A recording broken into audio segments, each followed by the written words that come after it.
Hey guys, tonight we're stepping into the dusty boots of someone living in an 1880s American frontier town. And fair warning, this is going to be uncomfortable in ways your memory foam mattress can't even imagine. Picture this. You're jolting awake to the unholy screech of a rooster that's apparently right outside your window. The air is thick with wood smoke and horse manure, and as you shift your weight, you realize with dawning horror that your mattress is actually a canvas tick stuffed with prairie hay that's been poking you all night. Oh, and that itch on your ankle, probably a bedbug. You probably won't survive the next cholera outbreak, but let's not get ahead of ourselves. So, before you get comfortable, take a moment to like the video and subscribe, but only if you genuinely enjoy what I do here.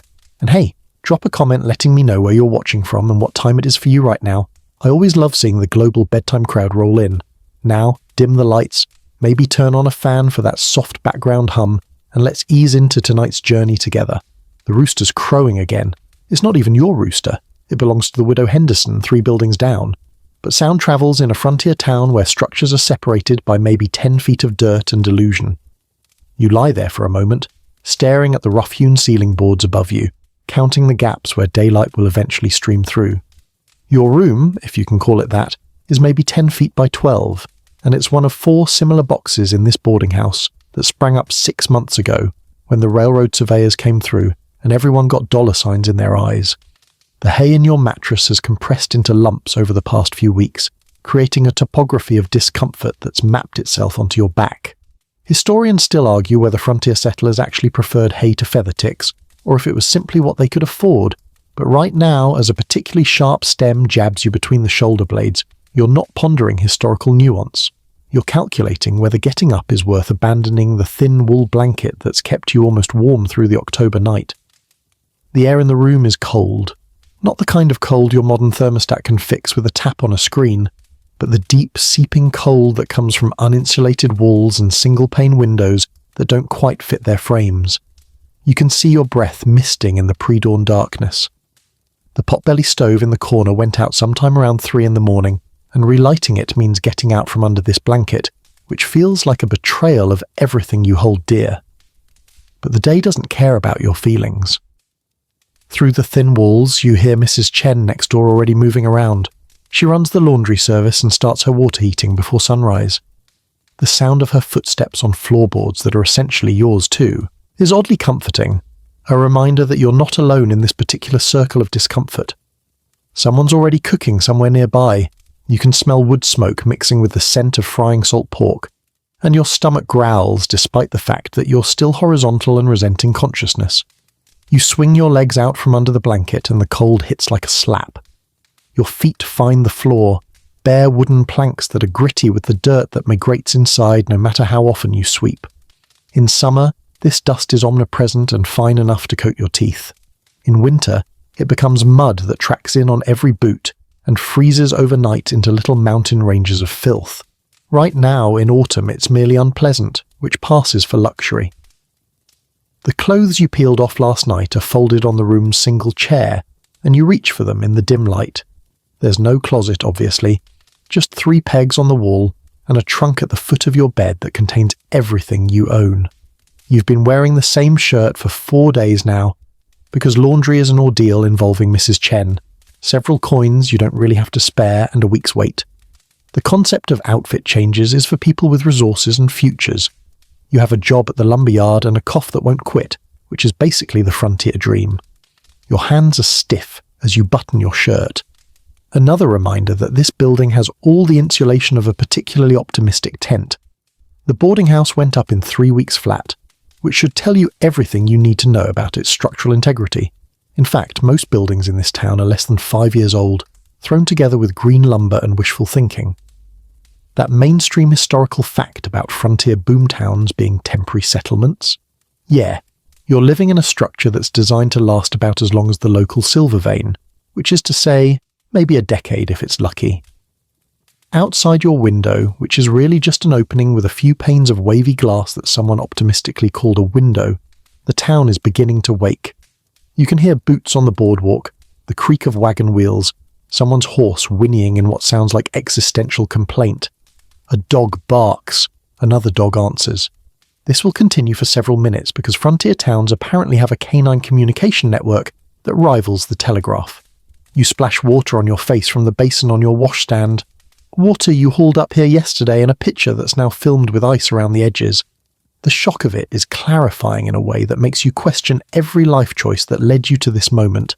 Standing in your long underwear in a freezing room in a town that didn't exist on maps 3 years ago, about to face another day of sawdust and splinters, and the vague hope that payday doesn't get delayed again.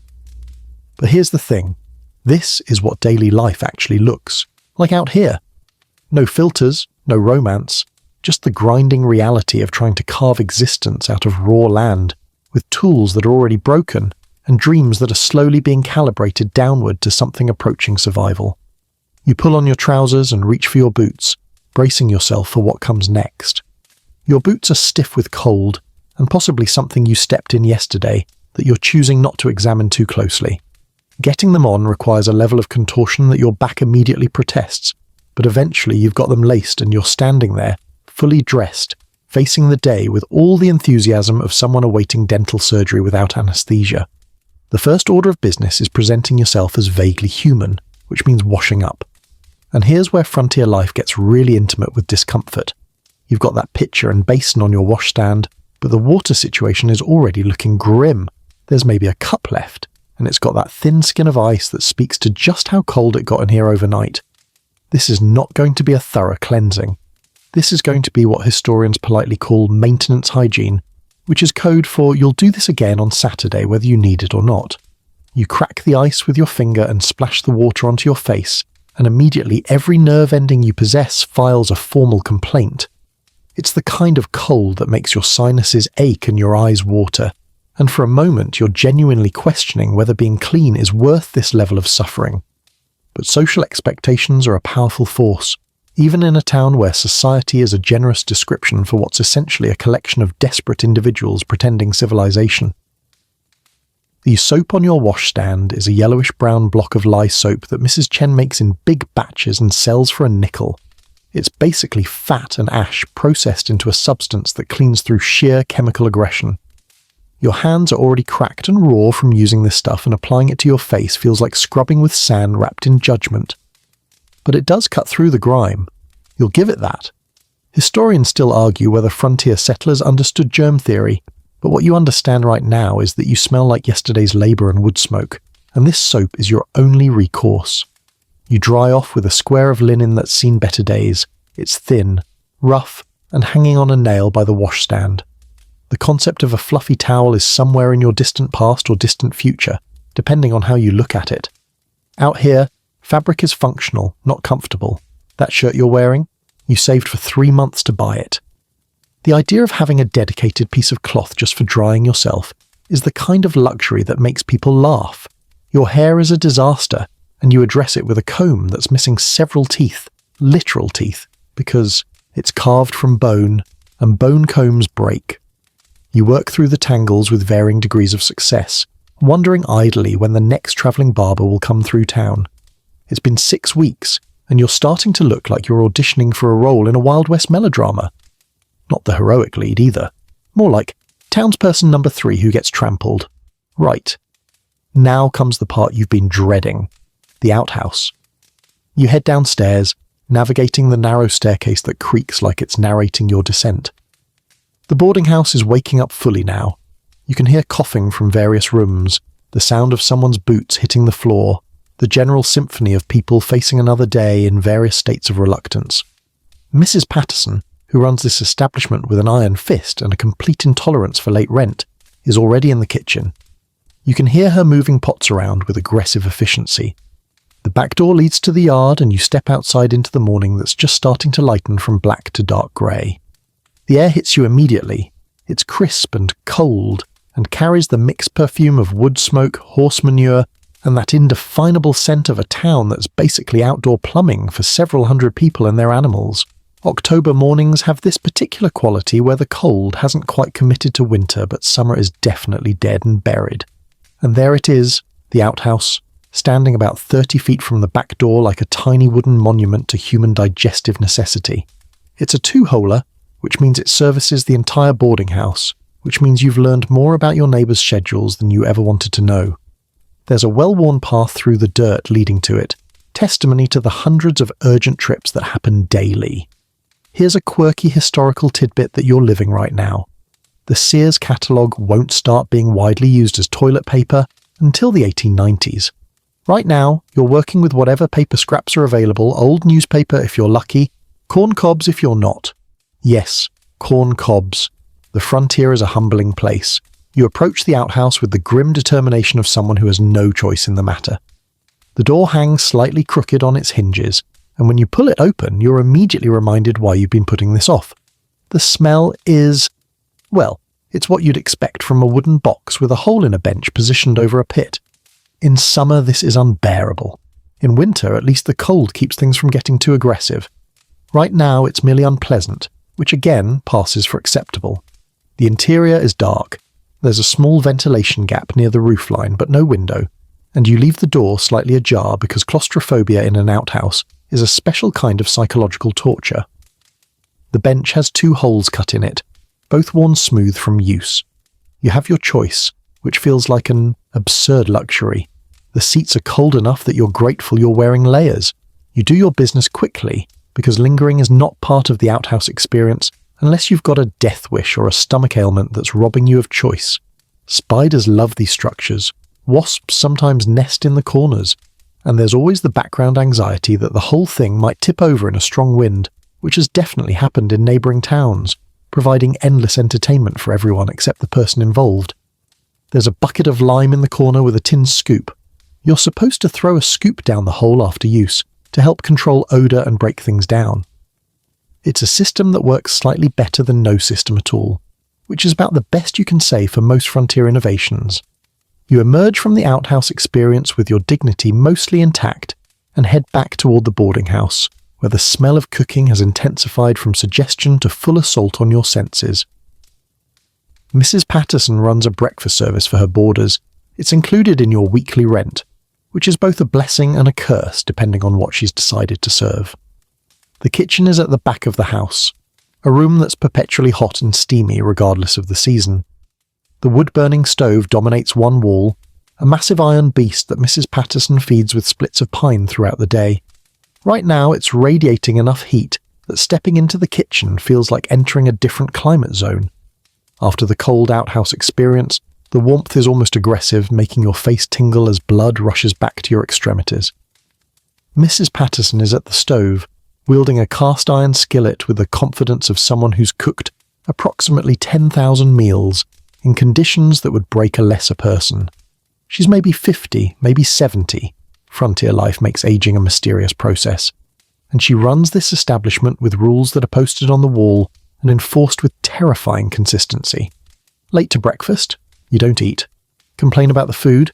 There's the door. She's fair, though. You'll give her that. Everyone gets the same portions, and she's been known to extend credit when the lumberyard delays payday. The kitchen table is already filling up with boarders. There's about 8 of you living here currently. It fluctuates based on who can pay rent and who's moved on to the next boomtown or the next world, depending on their luck. You take your usual spot on the bench, nodding to young Tommy Breslin across from you, who works as a clerk at the Mercantile and always looks like he hasn't slept. Next to him is Frank something or other, whose last name you've never caught, a rail worker with missing fingers on his left hand, courtesy of a coupling accident last spring. Mrs. Patterson starts distributing plates, and you see what breakfast is today. Flapjacks, salt pork, and coffee. It's almost always flapjacks, salt pork, and coffee. Sometimes she switches it up with cornmeal mush, salt pork, and coffee, or biscuits, salt pork, and coffee. You're noticing a pattern. Salt pork is the backbone of frontier nutrition, which is a nice way of saying you're going to be eating pig fat in various configurations until you die or leave, whichever comes first. The flapjacks hit your plate with a solid thunk. They're hefty things, made from wheat flour, some kind of fat, maybe an egg if the chickens are cooperating, and determination. Mrs. Patterson's flapjacks have a reputation. They're filling, they're cheap to make in bulk, and they have the texture of something between bread and roofing material. You pour sorghum molasses over them from the communal pitcher, watching the dark syrup pool in the valleys and craters. Butter would be nice, but butter is expensive and spoils fast. Molasses keeps forever, and provides sweetness and calories, which is the frontier nutrition calculation. The salt pork sits next to the flapjacks like a dare. It's exactly what it sounds like. Pork that's been packed in salt for preservation, then fried until it's crispy on the outside and chewy on the inside. The salt content is enough to make your kidneys file for divorce, but it's protein, it's shelf-stable for months, and it's what's available. Historians estimate that the average frontier settler consumed something like 10 pounds of salt pork per month, and looking at your plate, you believe it.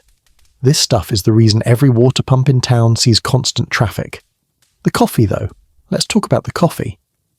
Mrs. Patterson makes it in a huge enamel pot on the stove, and she brews it strong enough that you're reasonably certain it could strip paint off a wagon, or possibly eat through the cup if left long enough.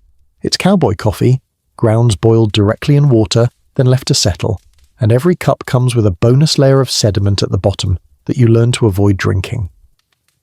The flavour profile is somewhere between burnt tree bark and liquid regret, but it's hot, it's caffeinated, and it shocks your system into something resembling alertness.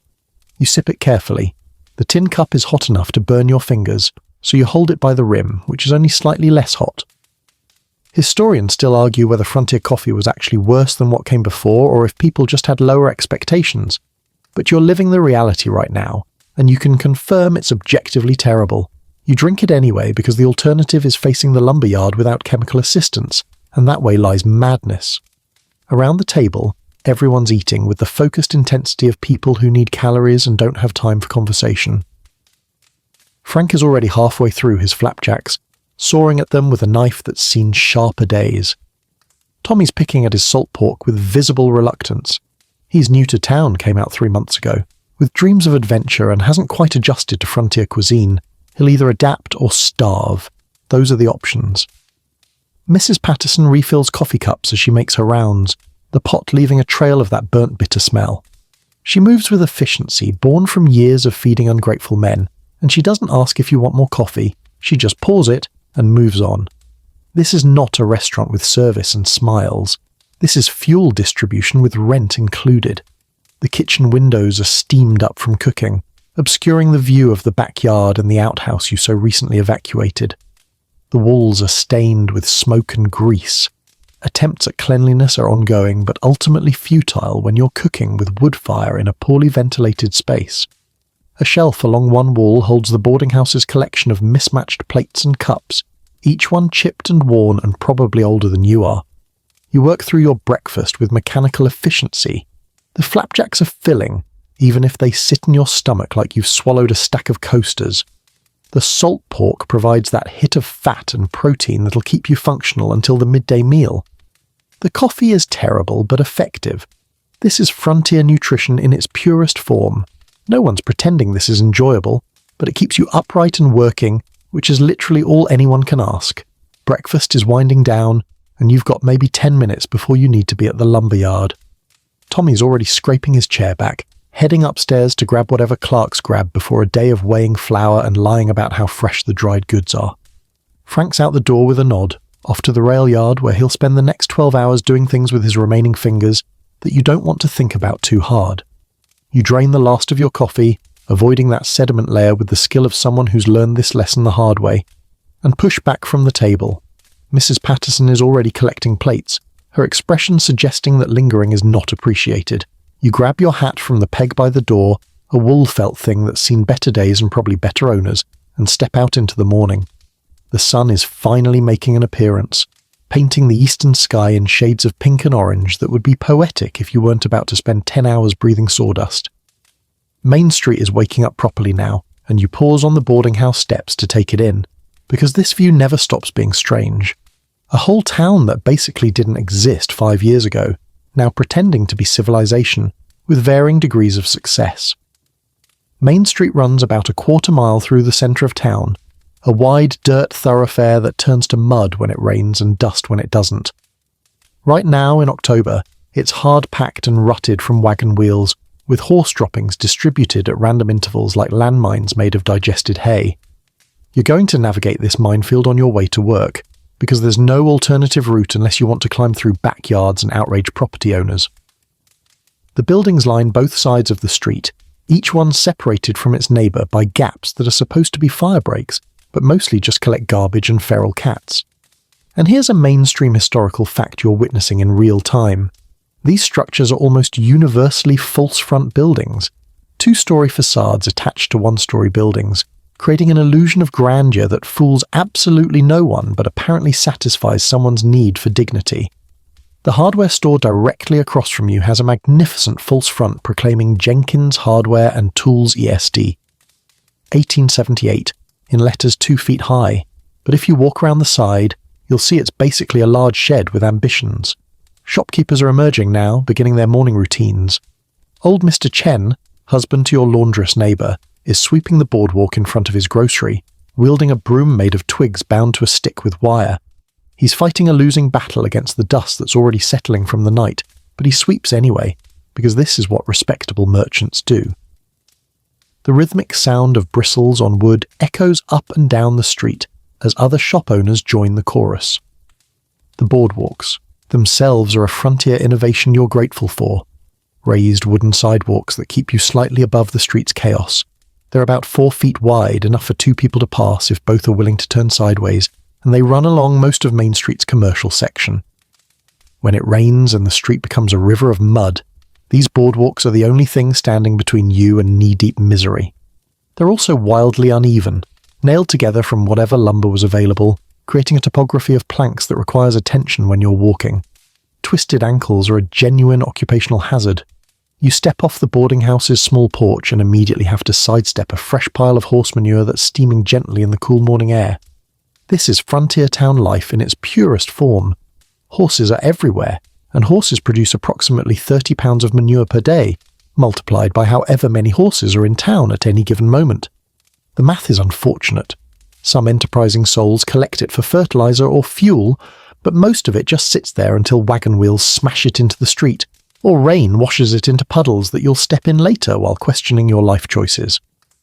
A freight wagon is already rumbling down Main Street, pulled by a team of 4 oxen that are moving with the enthusiasm of creatures who know they're about to spend all day hauling lumber. The driver's up on the seat, reins in hand, looking like he's already tired and the day has barely started. You recognize him. That's Bill somebody from the freight company, and you nod as he passes. He nods back. This is frontier social interaction, minimal words, maximum acknowledgement of shared suffering. More doors are opening now. The dry goods store, the assayer's office, the cobbler's shop with its hanging boot sign that creaks in the morning breeze. Each establishment is coming alive with the particular energy of people who need to make money today, or face unpleasant consequences tomorrow. There's no weekend in any meaningful sense. Sunday might see some businesses close for church, but most places stay open because commerce doesn't respect the Sabbath when rent is due. A group of chickens has decided Main Street is a reasonable place to forage, and they're pecking industriously at anything that might be food, which is to say, everything. Nobody's stopping them. Property rights regarding livestock are flexible in frontier towns. If your chickens wander, that's your problem until they wander into someone's soup pot, at which point they become someone else's problem. Historians still argue whether frontier animal husbandry was intentionally communal or just chaotically disorganized, but watching these chickens navigate horse dropping suggests it's definitely the latter. You start walking, boots hitting the boardwalk with hollow thumps. The lumberyard is at the far end of Main Street, which means you get to experience the full, morning awakening of this town. A dog trots past, ribs showing, purpose unknown. Somewhere a baby is crying. The sound carries from one of the residential buildings set back from the main drag. A woman you don't recognize is hanging laundry in a side yard, sheets flapping like surrender flags in the breeze.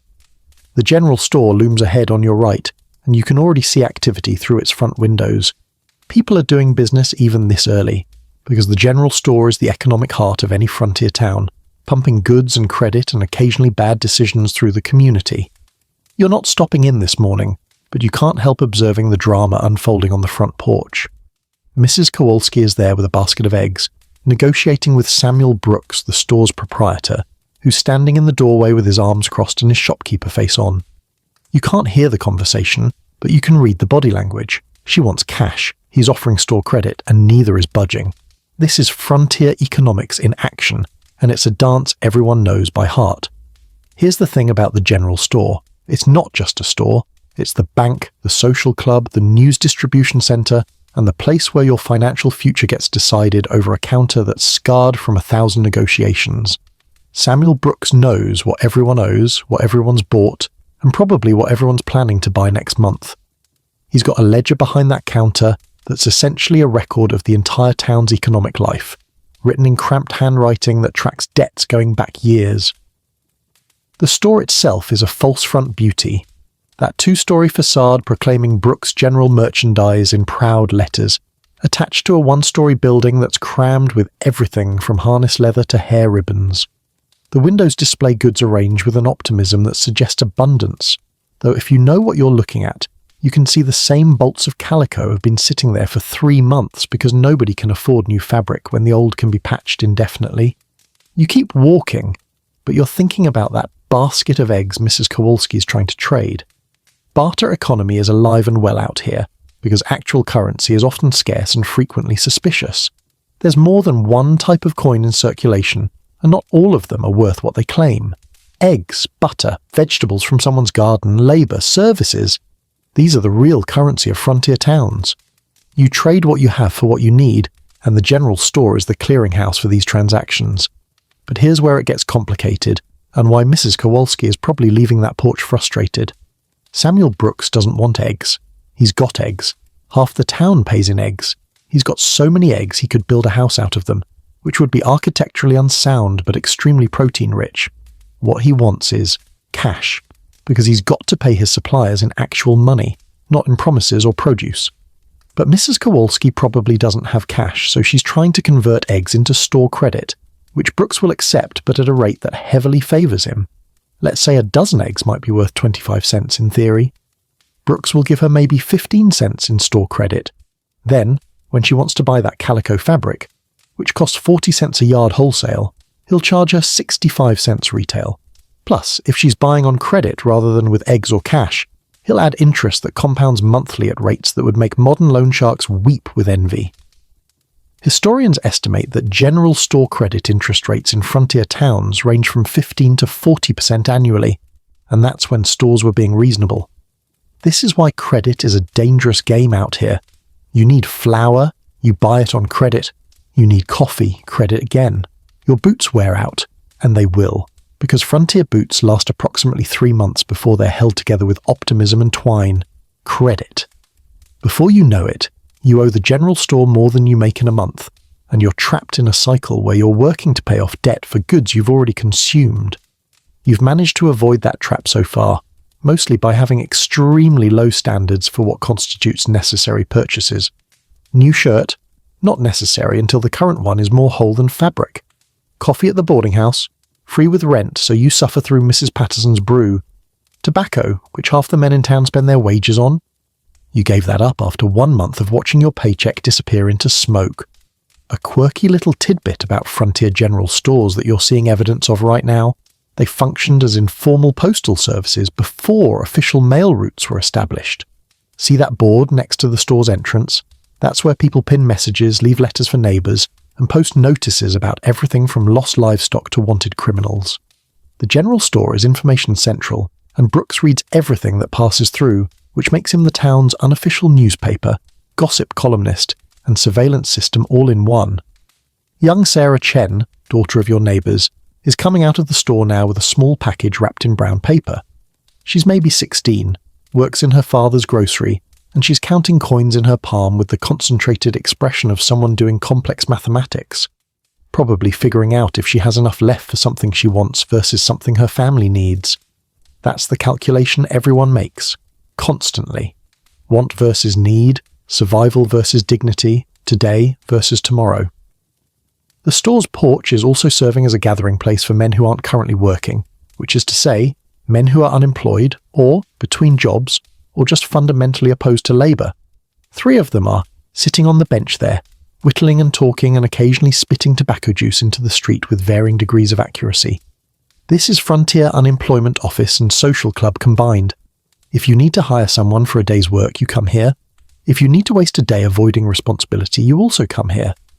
Historians still argue whether frontier towns had higher unemployment rates than eastern cities, but watching these fellows demonstrate professional-grade loitering suggests it was definitely an issue. You pass the store, and you can smell it even from the street.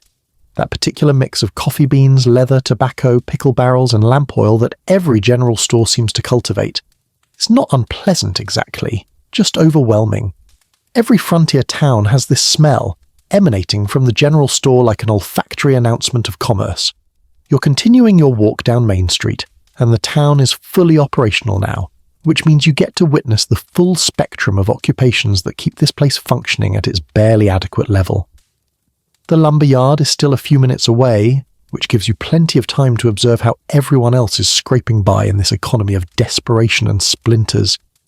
The blacksmith shop is on your left, and you can already hear the rhythmic clang of hammer on anvil. John Murphy's been at work since before dawn, because horses don't care about your sleep schedule, and broken wagon wheels don't fix themselves. The shop is open-fronted, which means you get a full view of Murphy stripped to his undershirt despite the October cold, sweat already glistening on his forearms as he pounds a horseshoe into shape.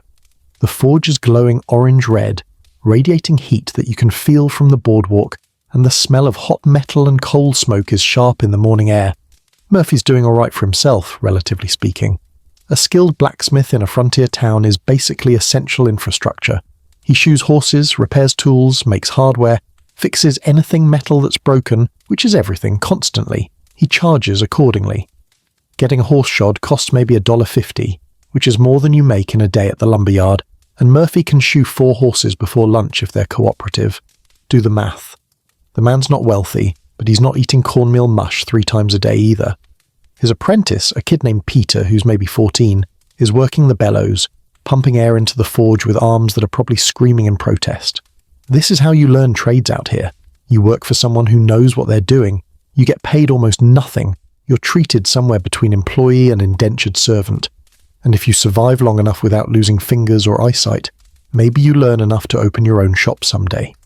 Peter's got burns on his forearms and a look in his eyes that suggests he's questioning whether this was worth leaving his family's farm in Indiana. Next to the blacksmith shop is a structure that's generously called a laundry, though it's really just a covered workspace where Mrs. Chen and 2 other women spend 12 hours a day boiling, scrubbing, wringing, and hanging clothes for people who can afford to pay someone else to do this miserable work. You can see them through the open side, 3 women standing over massive tubs of steaming water, sleeves rolled up, hands red and raw from lye soap and constant wetness. Remember that lye soap from your morning ablutions. Imagine working with that all day. Every day, your hands perpetually cracked and bleeding. Mrs. Chen charges 50 cents to wash, dry, and press a week's worth of laundry. It takes her roughly 3 hours of brutal labor per customer. She's got maybe 8 regular customers, which means she's making $4 a week minus the cost of soap, fuel, and water that she has to haul from the pump.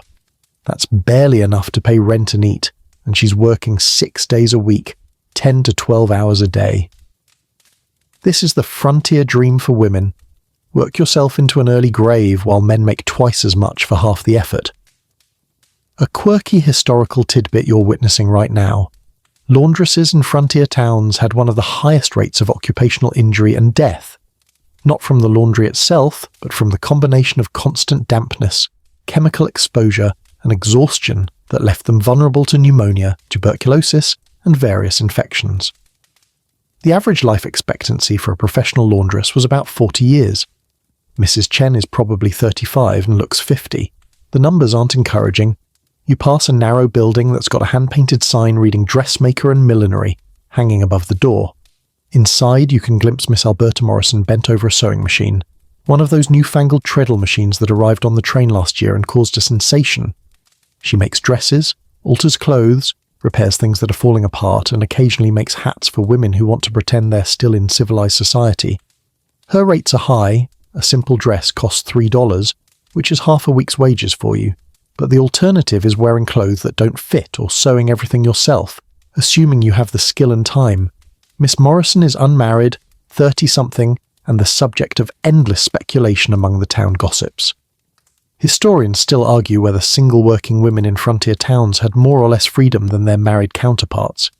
But watching Miss Morrison operate independently, keeping her own wages, and answering to nobody suggests there might be advantages to staying unattached, even if society looks at you sideways for it. Across the street, you can see the saloon's back entrance where Mary Kate O'Sullivan and another woman, whose name you don't know, are carrying out chamber pots from the rooms upstairs. That's the polite description of what they're doing. The accurate description involves more specifics about bodily waste and less dignity. Mary Kate is a saloon girl, which is a phrase that covers a range of occupations from serves drinks and tolerates groping to provides other services for negotiated prices. Where she falls on that spectrum is her business, and you're not judging because everyone's making choices based on limited options. Saloon girls can make decent money, tips from drunk men, percentage of drinks sold, and whatever else they're negotiating. But it's precarious work that leaves you dependent on male generosity, which is to say, it's unreliable at best. Plus there's the social stigma, the constant threat of violence, the very real possibility of pregnancy with its attendant disasters, and the general understanding that you're aging out of this work by 30. Mary Kate's maybe 22, and already has that hard edge around her eyes that comes from seeing too much too young. You're finally approaching the end of Main Street where the lumberyard squats like a splinter factory. But you can't walk past the Golden Eagle Saloon without acknowledging it, because the saloon is arguably more important to this town than the church, the general store, or possibly oxygen. And before you get romantic about swinging doors and piano music, let's be clear. The Golden Eagle is a rough wooden building that smells like spilled beer, tobacco spit, and broken dreams, and it's open from approximately noon until someone passes out or gets shot, whichever comes first. The saloon's not open yet. It's still too early for respectable day drinking, but you can see the bartender, Jack Halloran, sweeping out the place through the open door. He's pushing last night's debris into the street, cigar butts, peanut shells, suspicious stains, and what might be a tooth. The tooth thing happens more often than you'd think. Frontier dental hygiene is poor, and frontier conflict resolution often involves fists to faces, which is bad news for anyone with loose molars. But here's what most people don't understand about frontier saloons. They're not just drinking establishments. The Golden Eagle is simultaneously a bar, a courthouse, a bank, a social club, a post office, a hotel, a restaurant, an employment office, and occasionally a morgue. It's the most multifunctional building in town, and basically everything important happens within these walls at some point. Let's start with the courthouse function. There's no official courthouse in this town. The county seat is 40 miles away, and nobody's riding 40 miles every time there's a dispute about property lines or accusation of theft. So the saloon becomes the de facto legal system. When there's a problem that needs settling, interested parties gather in the Golden Eagle, usually in the afternoon when enough people are present but not yet drunk enough to make things worse. Someone respected, maybe the mayor if this town has bothered electing one, or just whoever seems reasonable, acts as judge. Witnesses testify. Evidence gets presented. Arguments happen. Then there's a decision, and everyone's expected to abide by it, or else face the informal consequences. Historians still argue whether frontier justice was more or less fair than official legal systems, but you know what? Sometimes a dozen drunk men making snap judgments about your neighbour's stolen pig is faster than waiting 6 months for circuit court judges who may or may not show up. The legal system out here is basically what works. An apparently drunk jury of your peers in a saloon works often enough that it's become standard practice. Now, the banking function. The Golden Eagle has a safe behind the bar, a proper iron safe that Jack Halloran brought in from St. Louis at considerable expense. If you've got money and you don't trust keeping it in your boarding house room where anyone could rob you, you can deposit it with Jack. He'll write you a receipt, lock your cash in the safe, and charge you a small percentage for the service. It's informal banking, but it's better than stuffing coins in your mattress and hoping your fellow boarders are more honest than statistics suggest. Jack also cashes checks, exchanges different types of currency, and will loan you money at interest rates that are merely exploitative rather than criminally insane, which makes him more reasonable than the general store. If you need $5 to get through until payday, Jack might front it to you for $6 payback next week. That's roughly 20% weekly interest, which is horrifying, but it's transparent and negotiated up front, which counts as ethical by frontier standards. The social club aspect is obvious. This is where men gather after work, on weekends, anytime they want to escape their families or responsibilities, or the general oppressiveness of frontier existence. The Golden Eagle has tables for cards, a bar for drinking, chairs for sitting, and a clientele united by the shared understanding that life is hard and temporary oblivion is available for 25 cents a shot. Whiskey is the preferred anesthetic, though the quality varies wildly depending on what Jack's managed to acquire. Sometimes it's actual whiskey, sometimes it's grain alcohol, water, tobacco and caramel colouring mixed in a barrel out back. You learn not to ask questions. Card games run constantly. Poker, faro, monte, anything that lets men gamble away wages they haven't earned yet. The house takes a cut of every pot, which is how Jack makes his real money. The whiskey covers costs and brings people in, but the gambling is where the profit lives. A busy Saturday night can see hundreds of dollars change hands across the tables, and Jack's taking 5 to 10% of every transaction. Do that math across a month, and you'll understand why Jack can afford a safe and new boots while you're wearing the same shirt for the 4th day running. Here's a quirky detail about frontier saloons that the Golden Eagle exemplifies. They're often the only heated public space in winter. When temperatures drop and your boarding house is basically outdoor temperature plus a blanket, the saloon becomes survival infrastructure. Men come in just to get warm, nurse a single drink for hours, and delay going back to freezing accommodations. Jack tolerates this because even non-drinking customers create atmosphere, and atmosphere attracts drinking customers, and drinking customers create profit. It's ecosystem economics. The hotel function happens upstairs. The Golden Eagle has 6 rooms on the 2nd floor that rent for 50 cents a night. They're not nice rooms. You're getting a bed that's probably got guests already living in it, walls thin enough that you can hear everything happening in adjacent rooms, and you will hear everything, because remember those saloon girls? And a general ambience of despair, but it's shelter, and sometimes that's all that matters. You finally reach the lumberyard just as the morning whistle blows, a steam whistle that sounds like a dying animal and serves as the town's official timekeeper. But before you disappear into your 10-hour shift of sawdust inhalation, let's talk about what keeps this town from descending into complete chaos, which is to say, very little, held together with hope and the occasional threat of hanging. The law enforcement situation in this town consists of Sheriff Tom Bradley, one deputy whose name changes every few months because deputies keep quitting or dying, and a jail that's essentially a wooden box with a lock. Sheriff Bradley is a tired-looking man in his 40s who wears a badge and carries a revolver, and spends most of his time trying to convince people not to shoot each other, with mixed success. He's elected, which means his job security depends on the same people he's supposed to be arresting, which is a conflict of interest that nobody seems concerned about. Here's a mainstream historical fact you're living through right now. The ratio of law enforcement to population in frontier towns was typically 1 officer per 500 to 1,000 residents. This town has maybe 800 people on a good day, 2 lawmen on a better day, and approximately infinite ways for things to go wrong. Sheriff Bradley is mathematically outnumbered by criminals, potential criminals, and people who are about to become criminals as soon as opportunity presents itself. The jail sits behind the sheriff's office, which is itself a small building on a side street off Main. You've walked past it enough times to know its construction quality, which is to say, it has construction but quality is debatable.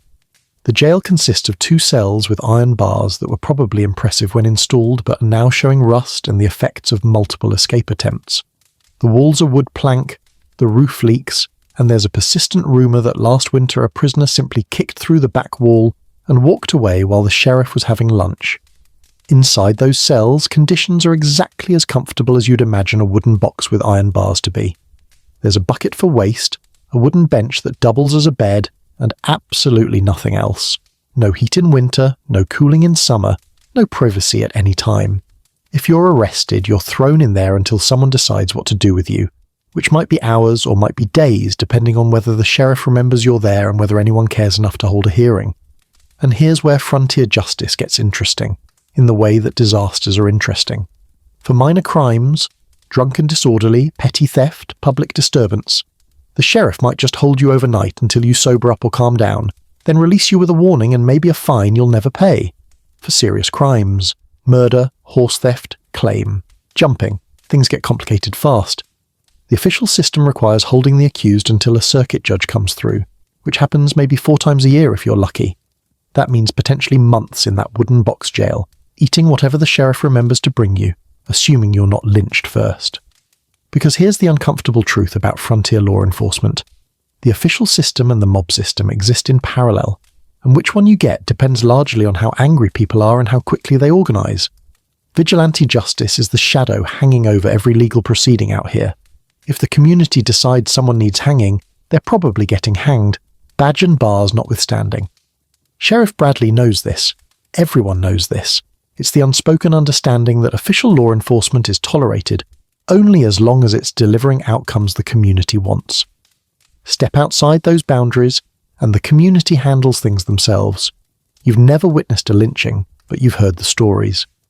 3 months ago, a man was accused of stealing horses, horse theft being one of those crimes that frontier towns take very, very seriously, because a man without a horse might as well be dead anyway, so stealing someone's horse is attempted murder by proxy. The evidence was circumstantial, but a group of about 20 men decided they'd seen enough. They broke into the jail at midnight, removed the accused, found a suitable tree, and by sunrise there was a body swinging in the wind, and everyone going about their business like nothing unusual had happened. Sheriff Bradley couldn't stop it, or wouldn't. Historians still argue whether frontier lawmen were actually powerless against mobs, or whether they were often complicit in vigilante actions, but the practical result is the same. When the community wants blood, the community gets blood, and the badge is just decoration. Bradley investigated in the sense that he asked some questions everyone refused to answer, filed a report nobody will read, and moved on. What else is he going to do? Arrest 20 men? He's got 2 cells and 1 increasingly nervous deputy. Here's a quirky historical detail about frontier law enforcement. Many sheriffs and deputies had no formal training whatsoever. Bradley was a clerk at the assayer's office before getting elected sheriff. His qualification was, could read, seemed responsible, owned a gun. That's it. No police academy, no legal education, no training in investigation or arrest procedures. He's making it up as he goes along, guided by whatever seems reasonable and won't get him killed. The deputy situation is even more precarious. Being a deputy pays maybe $30 a month, requires putting yourself between angry drunk men and their violent intentions, and offers no real authority since everyone knows you're just the sheriff's assistant and not even the elected one. Deputies quit when they find better work, which is often, or when they get shot, which is less often but memorably. Right, you're at the lumberyard now, and you'd love to forget about law enforcement and focus on your own survival, except you can't completely ignore the medical situation in this town because sooner or later, probably sooner given the nature of lumber work, you're going to need a doctor, and that's when you'll discover exactly how precarious frontier healthcare really is. This town has one physician. One. Dr. Marcus Webb, who may or may not have actual medical training. His diploma is hanging in his office, but it's from a school in Philadelphia that may or may not exist, and nobody's traveling to Philadelphia to verify credentials when they've got a compound fracture. Dr. Webb is in his 50s, competent enough that he hasn't killed too many people, and busy enough that getting an appointment requires either genuine emergency or advanced planning measured in days. Here's your mainstream historical fact. In 1880, the ratio of physicians to population in frontier territories was approximately 1 doctor per 1,500 people, compared to 1 per 600 in eastern cities. This town is actually doing better than average with 1 doctor for 800 residents, but that math gets grim fast when you consider how many ways frontier life tries to kill you daily. Dr. Webb is essentially triaging an entire community with 1 medical bag and finite patients. His office is a 2-room affair on Main Street, a waiting area with chairs that are always full, and an examination room that you really don't want to see because medical privacy is not a frontier concept and the screaming carries. The smell emanating from Webb's office is a mix of carbolic acid, blood, and something musty that might be gangrene or might just be Webb's unwashed surgical apron. It's not a comforting smell. It's the smell of desperation and limited options. Let's say you have an accident at the lumberyard.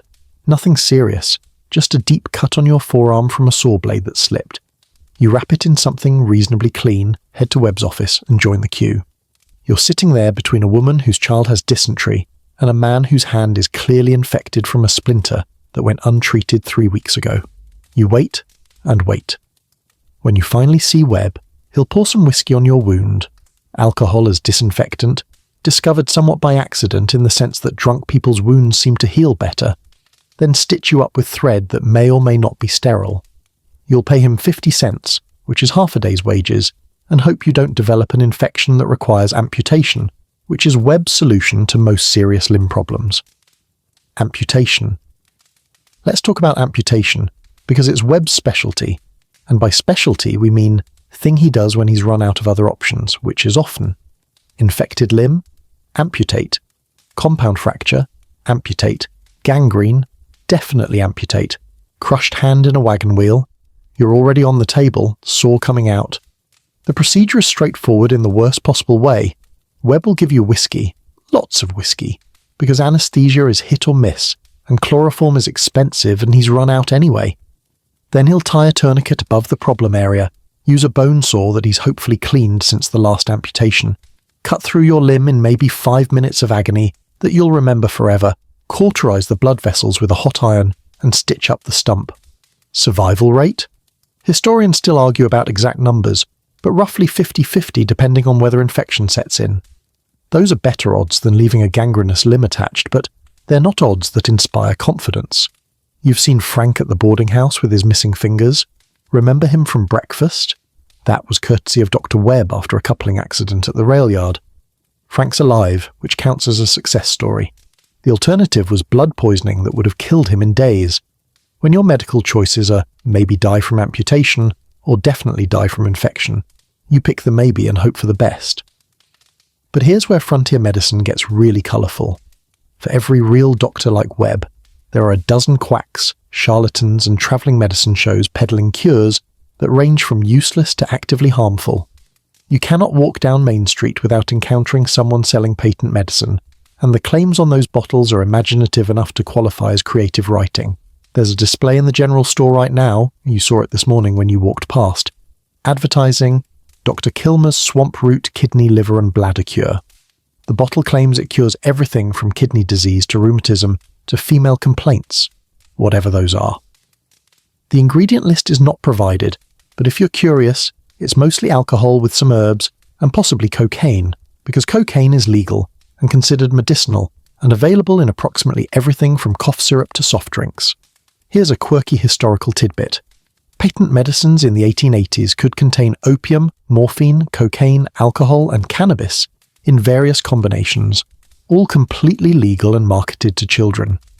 Mrs. Winslow's soothing syrup for teething babies, morphine, Ayer's cherry pectoral for coughs, opium. These products are creating addiction epidemics while claiming to cure them, which is darkly efficient business strategy. The travelling medicine shows are their own phenomenon. Wagons rolling into town with a doctor who's definitely not a doctor, setting up in a vacant lot or outside the saloon, gathering a crowd with promises of miracle cures. They've got testimonials, dramatic demonstrations, bottles of coloured liquid that supposedly cure everything from baldness to cancer. They charge $1 for a bottle that cost them 5 cents to produce, sell 50 bottles in an evening, and disappear before anyone realises the medicine is 20% alcohol and 80% optimism. By then they're in the next town, running the same routine on a fresh batch of desperate people. But you're thinking about all this medical horror as you finally walk past the schoolhouse on your way to the lumberyard, and the contrast is jarring because inside that small building, children are supposedly learning to read and write, while their parents are out navigating a world that's actively trying to kill them. The schoolhouse is a one-room structure that looks like it was built by someone who'd heard about buildings, but never actually seen one. All right angles and good intentions, with a bell tower that's more hope than architecture. School is already in session, and through the windows you can see Miss Clara Henderson at the front, writing something on the blackboard while approximately 20 children of varying ages sit at rough wooden desks arranged in rows. This is frontier education in its purest form. One teacher, one room, students ranging from 5 to 16 years old, all trying to learn from the same space and the same harried instructor who's probably making $30 a month if the school district remembers to pay her. Miss Henderson is 23, from somewhere back east, Massachusetts maybe, and she came out here with dreams of civilizing the frontier through education. Reality has been instructive. She's teaching reading, writing, arithmetic, and basic geography to students whose home languages include English, German, Swedish, and Chinese, whose ages span a decade, and whose attendance is sporadic because their families need them working more than they need them educated. Here's your mainstream historical fact. The average frontier school term lasted only 3 to 5 months per year, typically during winter when agricultural work slowed. Right now it's October, school just started last month, and it'll run through maybe February before shutting down so kids can help with spring planting. That's 4 months of education per year, if they're lucky, if the school district has funds, if Miss Henderson doesn't quit or die, or marry someone who takes her away from this. The attendance situation is bleak. Those 20 kids in there right now represent maybe half the school-age children in town. The rest are working, at home, in shops, at the lumberyard where you're headed, doing anything that brings in money or reduces household expenses. Education is a luxury that competes with survival, and survival usually wins. You can see through the window that the students are arranged by ability rather than age. The little ones up front struggling with alphabet primers, the middle group working on multiplication, the older kids in back reading from whatever books are available, which is probably McGuffey's Reader because that's what every frontier school has. McGuffey's Reader, for the uninitiated, is a series of textbooks filled with moral lessons, religious instruction, and reading passages designed to turn children into upstanding citizens. Whether it works is debatable, but it's cheap and standardized and therefore ubiquitous. Miss Henderson is enforcing discipline with a ruler that she keeps on her desk, not decoratively, but as a functional tool for striking knuckles, palms, or occasionally backsides when students misbehave. Corporal punishment is not just accepted but expected in frontier schools.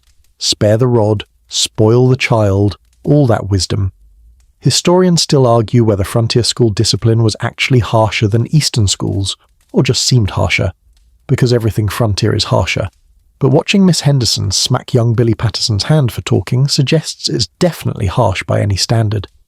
The classroom itself is Spartan. Wooden floors that show gaps between planks, walls with no insulation, so winter classes require the potbelly stove in the corner to be burning constantly. Windows that let in light, and also rain, and also wasps. The desks are shared, 2 or 3 kids per desk depending on size, carved with initials of previous students who've either graduated or more likely dropped out to work. There's a water bucket by the door with a shared dipper. Everyone drinks from the same dipper, which is a fantastic system for spreading every communicable disease among the student population. Here's a quirky historical tidbit. Frontier schools often held spelling bees as major social events, with the entire community attending. It wasn't just about education, it was entertainment in a place with limited options, and also a way for parents to publicly demonstrate that their children weren't complete illiterates. The winner of a spelling bee could gain social status that lasted weeks, which tells you something about frontier priorities and boredom levels. But let's be honest about what's happening here. Childhood on the frontier is less about learning and more about labour. Those kids in the schoolhouse, they're the lucky ones, the ones whose families can spare them for a few hours. For every kid sitting in Miss Henderson's classroom, there are 2 or 3 who are working full-time. Synthesized child labour realities and frontier childhood experiences.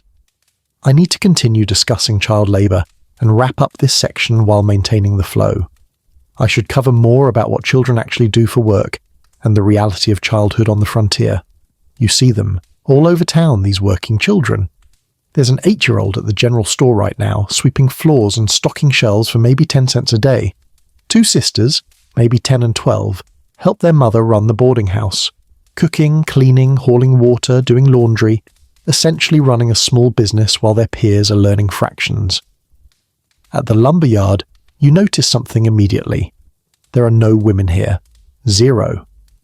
The entire workforce is male, from the teenage boys hauling planks to the older men operating the steam-powered saw. This isn't coincidence or accident. This is frontier gender economics playing out in real time, where certain jobs are designated men's work, and other jobs are designated women's work. And the pay scale reflects which gender society has decided matters more. Women's work is everywhere in this town. It's just invisible until you start paying attention. Remember Mrs. Patterson running the boarding house? She's up at 4:30 every morning to start cooking, and she doesn't stop until 9 at night when the last boarder has been fed and the kitchen cleaned.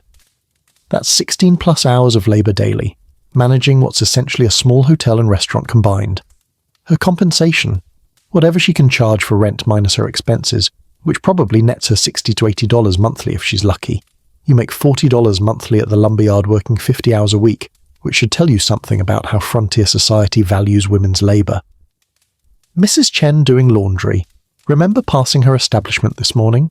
She's performing back-breaking physical labour that destroys her hands and her health, working 12-hour days in steam and chemicals, and making maybe $15 to $20 monthly. Her husband runs the grocery next door and makes twice that. despite working comparable hours in considerably better conditions. The economic gap is not subtle. Here's your mainstream historical fact. In the 1880s, women's wages averaged 30 to 60% of men's wages for comparable work, and that's when women were permitted to do comparable work at all, which was rare. Most occupations were simply closed to women regardless of qualifications. Doctor? Not unless you attended one of maybe 3 medical schools that accepted women, and then good luck establishing a practice when male patients won't see you and male doctors won't refer to you. Lawyer? Pharmacist? Banker? Forget it. Your career options are basically teacher, seamstress, laundress, domestic servant, shop girl, or the various occupations available at the saloon that we're not detailing but you understand. And then there's the clothing situation, which deserves its own paragraph of horror. Right now, as you're standing at the lumberyard wearing practical trousers and a shirt that allows full range of motion, every woman in this town is trapped in a costume that's been designed by someone who hates women's ability to breathe or move. The corset is the foundation of respectable women's fashion, and it's essentially a torture device marketed as undergarment. Picture this. You're a woman getting dressed this morning. First, the chemise, a thin cotton shift. Then the corset, which is layers of fabric reinforced with whalebone or steel stays, designed to compress your waist into an ideal shape that nature never intended. You can't put this on yourself. You need someone to lace you in from behind, pulling the laces tight enough that your ribs compress, your breathing becomes shallow, and your internal organs rearrange themselves into configurations that doctors are increasingly suggesting might be unhealthy. But fashion demands a tiny waist, so tiny waist you shall have, even if it means you can't bend over to pick something up without risking unconsciousness. Over the corset, petticoats, multiple petticoats, 3 to 5 layers of them, each one a full-length skirt adding weight and bulk, then the actual dress, long-sleeved, high-necked, ankle-length, with enough fabric to make a tent for a small family. The whole ensemble weighs maybe 15 pounds, restricts movement in every direction, and is absolutely required if you want to be considered respectable. Oh, and you're expected to work in this. Cook, clean, haul water, scrub floors, all while wearing what amounts to an elaborate fabric prison. Historians still argue whether corsets caused the documented health problems attributed to them, or whether those problems were exaggerated by reformers. But you know what? Try working 12 hours in 90-degree heat while your ribcage is compressed by whalebone, and get back to me on whether health impacts are exaggerated.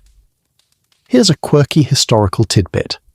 Some frontier women, particularly those doing ranch work or living in remote areas, quietly abandoned corsets and wore split skirts or even modified trousers under long shirts. They just didn't advertise it, because social censure for women wearing men's clothing could be severe. But practicality sometimes wins over propriety when you're alone on a homestead and need to chase down a runaway cow. There are a few women in this town who've carved out unusual positions. Big Mary O'Malley runs the freight company, actually runs it, not just keeps books for her husband, because her husband had the decency to die and leave her the business. She's 6 feet tall, outweighs most men, and can drive a 6-ox team through mud that would stop lesser mortals. People respect her, mostly because she's demonstrated she'll physically fight anyone who doesn't, and she's got reach advantage on most of the male population. Then there's Margaret Yee, who helps her father run the assayer's office and knows more about mineral content than any man in town, but can't officially be the assayer because that requires being taken seriously, which requires being male. So she does all the technical work while her father signs the certificates and collects the fees. You're halfway through your morning shift at the lumberyard, covered in sawdust that's infiltrated every piece of clothing, and probably your lungs, when the midday whistle blows. This is the signal that you're allowed to stop destroying your body temporarily and address the fact that you're starving, because breakfast was 6 hours ago and consisted of flapjacks that have long since metabolized into distant memory. The lumberyard doesn't provide meals. This isn't some enlightened operation with worker benefits, so you've brought your own lunch, same as everyone else. You retrieve your dinner pail from where you stashed it this morning, a tin bucket with a lid that's supposed to keep contents fresh but mostly just contains them. Inside, cold biscuits, a chunk of salt pork, and a withered apple that's seen better months. This is peak frontier lunch technology, portable, theoretically edible, and requiring no preparation beyond put things in bucket. You find a spot on a stack of lumber to sit, and around you the other workers are doing the same, everyone examining their meals with expressions ranging from resignation to mild despair. This is the midday meal for working men in a frontier town. Cold, portable, previously prepared, and designed purely for caloric function rather than enjoyment. The concept of lunch hour suggests civilization and leisure that don't exist here. You get 20 minutes to eat and rest, and then it's back to the saws. The biscuits are yesterday's, made by Mrs. Patterson in industrial quantities and distributed to boarders who requested them for a small fee. They're hard enough to double as weapons, which is actually advantageous because hard biscuits don't crumble in your dinner pail, and they're resistant to spoilage in ways that soft bread isn't. Frontier food preservation starts with the fundamental principle: make it hard, make it salty, make it dry, or accept that it will rot and possibly kill you. You gnaw on the biscuit, working it with your molars until it softens enough to swallow. The salt pork provides necessary fat and protein, though calling it provides is generous. It's more like the salt pork presents fat and protein as a challenge that your digestive system must accept. The apple is interesting, in the sense that it was fresh approximately 2 weeks ago, and has been living in someone's cellar since, slowly dehydrating into a wrinkled version of its former self. But it's still fruit, which means vitamins, which means you eat it before scurvy becomes your defining personality trait. Here's your mainstream historical fact. Food preservation in the 1880s relied primarily on 5 methods: salting, smoking, drying, pickling, and later in the decade, canning. Refrigeration existed but required ice, which required ice houses, which required infrastructure this town doesn't have. So everything you eat has been processed through one of these preservation methods, and everything tastes like it. The boarding house larder, which you've glimpsed when passing through the kitchen, is basically a museum of humanity's war against bacteria. There are crocks of pickled vegetables, cucumbers, cabbage, beets, anything that grew in someone's garden and needed preservation for winter. The pickling solution is vinegar, salt, and spices, creating an environment so acidic that bacteria surrender before they even try. The taste is aggressively sour, but sourness is preferable to death, which is the frontier culinary philosophy. Barrels of salt pork line one wall, pork bellies packed in salt so thick it looks like snow. The salt draws moisture out of the meat through osmosis, creating an environment where bacteria can't survive. It works brilliantly for preservation and terribly for your blood pressure. Historians estimate that frontier settlers consume 10 times the salt that modern dietary guidelines recommend, which explains a lot about cardiovascular health in that era, or lack thereof. There's a bin of dried beans, pinto, kidney, navy, whatever was available in bulk, because beans are nutritional miracles. They're packed with protein, they dry indefinitely without spoiling, they're cheap, and they expand when cooked, so a pound of beans becomes 3 pounds of food. The downside is they require hours of soaking and cooking. They taste like bland starch unless heavily seasoned, and they have digestive consequences that you're experiencing right now, actually, from last night's bean supper. Sorry, that's just frontier reality. Dried fruit hangs in muslin bags from the ceiling. Apple slices, pear pieces, maybe some berries if someone got lucky foraging. The drying process removes moisture that bacteria need, leaving leathery fruit that lasts months and provides sweetness when everything else tastes like salt and survival. You reconstitute it by soaking in water or eating it straight if you've got strong teeth and patience. Here's a quirky historical tidbit. Frontier settlers often made vinegar pie when fresh fruit wasn't available. Basically vinegar, sugar, eggs, and spices baked into something that approximated lemon pie for people who hadn't seen a lemon in years. It was peak Depression cuisine before Depression cuisine had a name, turning preservation ingredients into dessert through sheer desperation and optimism. The cellar beneath the boarding house holds root vegetables packed in sand, potatoes, carrots, turnips, onions. Sand storage keeps them dark, cool, and separated, so if one rots, it doesn't immediately corrupt its neighbours. It works until it doesn't, and you can always tell when it doesn't because suddenly supper includes a lot of onions and Mrs. Patterson's got that look that says a whole box went bad and we're eating the survivors before they follow. You're finishing your apple and contemplating the afternoon ahead when you notice a commotion down on Main Street. People are heading toward the general store with purpose, which can only mean one thing: the mail has arrived. This is a significant event in frontier town life, because communication with the outside world is precarious, irregular, and basically your only connection to anything beyond this collection of wooden buildings and broken dreams. The mail comes 3 times a week if you're lucky, twice a week more realistically, and sometimes not at all when weather or bandits or simple incompetence intervene. Right now it's arriving via a mail contractor who rides in from the nearest railway depot 40 miles away, carrying mail bags on a horse that looks as tired as everyone feels.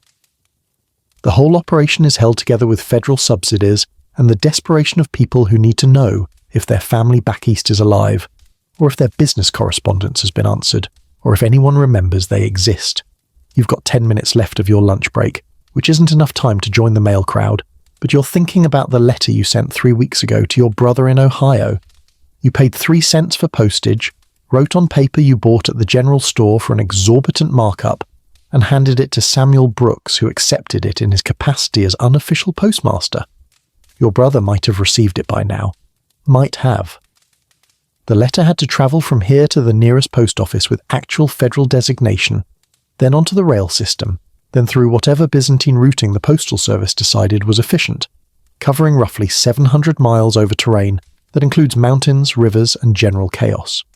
If your brother received it and immediately wrote back, optimistic but possible, his response would follow the same route in reverse, taking another 2 to 3 weeks. So you're looking at a minimum 6-week round-trip communication cycle with your own sibling, assuming nothing gets lost, delayed, or destroyed en route. This is frontier telecommunications, expensive, slow, and unreliable enough that important messages often get sent in duplicate or triplicate, hoping at least one copy arrives. Here's your mainstream historical fact. In the 1880s, first-class postage was 2 cents per half ounce, which doesn't sound like much until you realize you're making $40 a month, and paper, envelopes, and ink are additional expenses. A single letter home represents maybe 2 hours of labor, so you choose your words carefully and write small because every extra sheet is money you could have spent on literally anything else. But here's the paradox of frontier communication.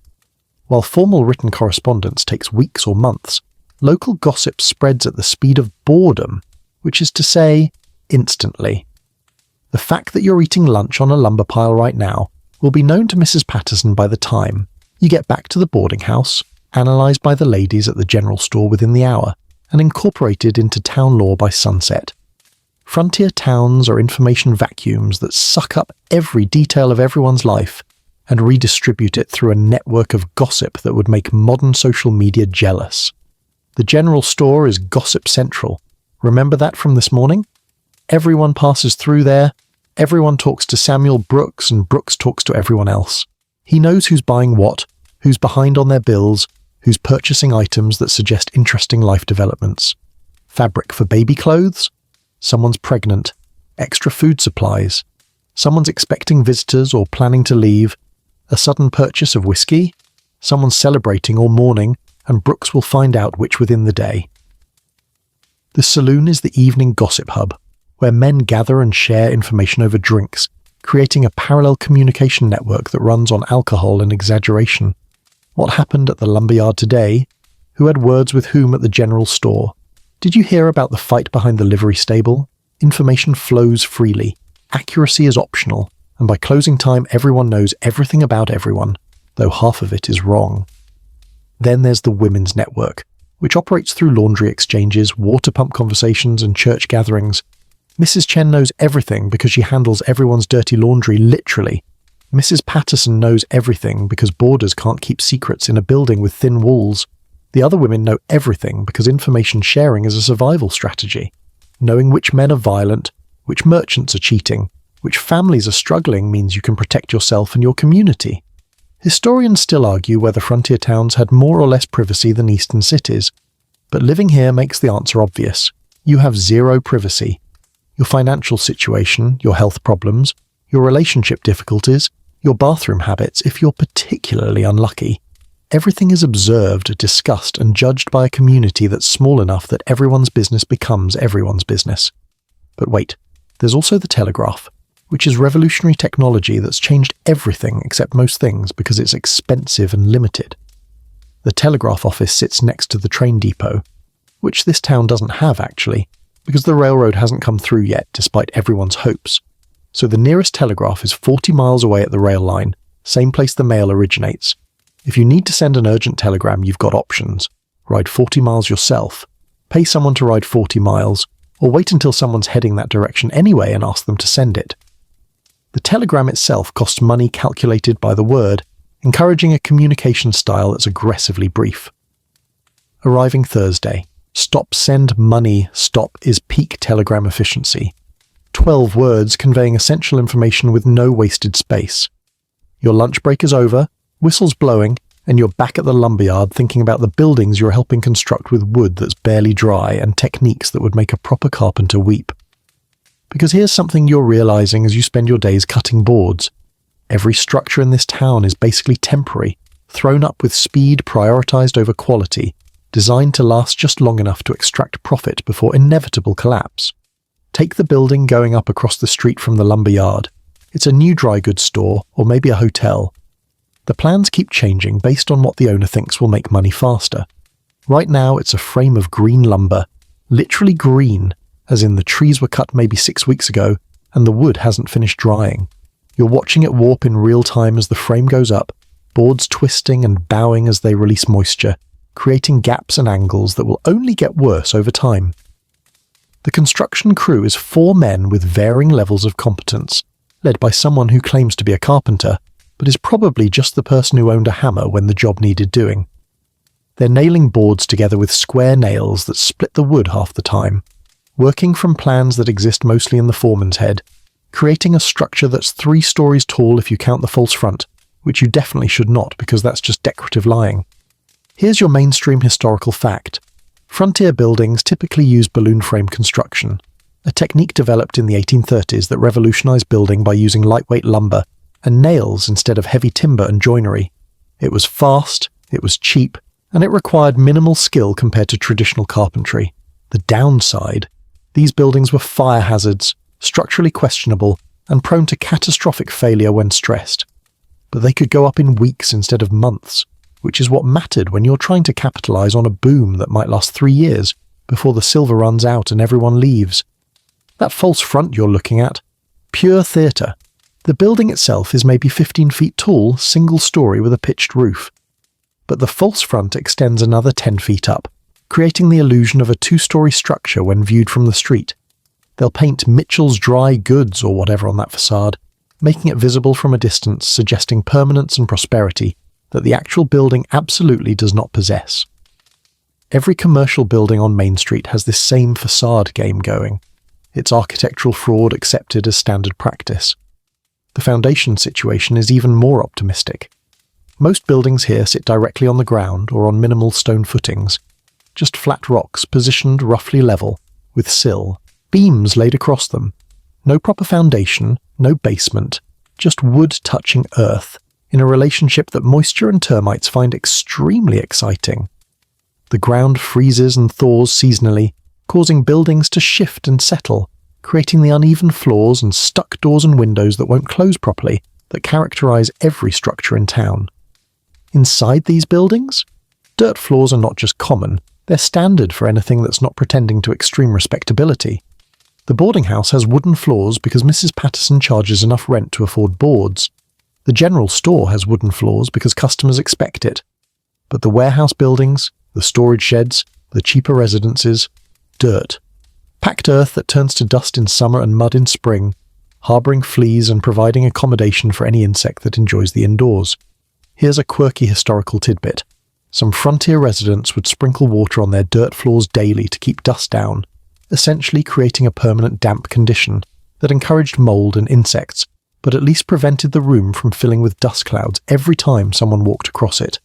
Others would pack the dirt with animal blood, which dried hard and created a surface that was slightly less terrible. Neither solution was good, but that's frontier housekeeping, choosing between bad options and hoping for tolerable. You're cutting boards right now that will become floor joists for someone's house, and you can see they're already splitting at the ends where the saw blade heated them. These boards will be installed green, they'll shrink as they dry, gaps will open between them, and in 5 years the floor will be noticeably uneven. In 10 years, parts of it might collapse, especially if water gets underneath and starts the rot process. This is planned obsolescence before that term existed. Buildings designed to last exactly as long as the economic opportunity they're exploiting. The walls are single-layer construction. No insulation, just exterior boards, maybe some paper or tar paper as weather barrier, then interior boards. The gap between exterior and interior is maybe 3 inches if you're lucky, and it's filled with air and optimism. In winter, these walls provide almost no thermal protection. You can stand inside and feel wind coming through gaps between boards. Frost forms on the interior walls overnight. The concept of weathertight is aspirational at best. Roofs are wooden shingles, split from logs and nailed in overlapping courses that are supposed to shed water, but in practice provide opportunities for leaks that start immediately and proliferate annually. A good roof might last 10 years before needing complete replacement. Most roofs start leaking within 2 years and just get worse from there, creating a permanent cycle of placing buckets under drips and wondering if the whole thing is going to collapse during the next heavy snow. You're thinking about those leaky roofs and uninsulated walls when you glance up at the sky and notice clouds building on the western horizon.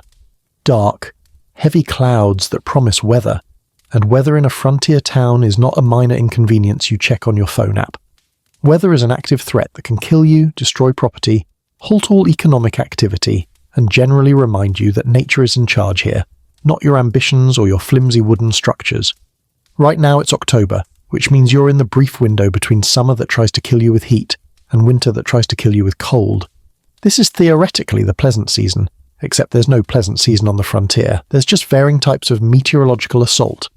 October brings temperature swings that go from 70 degrees during the day to below freezing at night, creating conditions where you're sweating at lunch and shivering by dinner. But let's talk about summer first, because summer is when this town transforms into an outdoor oven that breeds disease. Remember those dirt streets?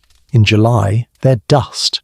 Not gentle decorative dust, but choking clouds of pulverized earth that get stirred up by every wagon, every horse, every footstep, creating an omnipresent haze that coats everything. You breathe dust, you eat dust, you find dust in places dust has no business being. Your clothes are impregnated with it, your hair is stiff with it, the inside of your nose is caked with it. Here's your mainstream historical fact. Respiratory diseases were significantly higher in frontier towns during summer months, directly correlated with dust exposure. Chronic cough, emphysema, lung infections, all elevated by the simple fact that you're inhaling half the street every time you take a breath, and there's no escape. Close the windows? Then you bake in your room, which has no ventilation and traps heat like a kiln. Open the windows? Dust pours in, and you're sleeping on gritty sheets while breathing particles. The heat itself is aggressive. July temperatures can hit 90 or even 100 degrees, and you're living in wooden buildings with no air circulation, wearing multiple layers of clothing because that's what society demands, working physical labor jobs that leave you soaked in sweat by 9 in the morning. The boarding house becomes unbearable. Sleeping upstairs feels like being slowly cooked, and you're competing with bedbugs for who's more miserable in the heat. Spoiler, it's you, and summer heat breeds dysentery, typhoid, cholera, waterborne diseases that flourish when temperatures rise and sanitation is, charitably speaking, non-existent. Remember those outhouses and their proximity to wells? In summer heat, bacteria multiply, contamination spreads, and suddenly half the town has the kind of digestive distress that keeps you sprinting to the privy every hour while questioning every life choice that brought you here.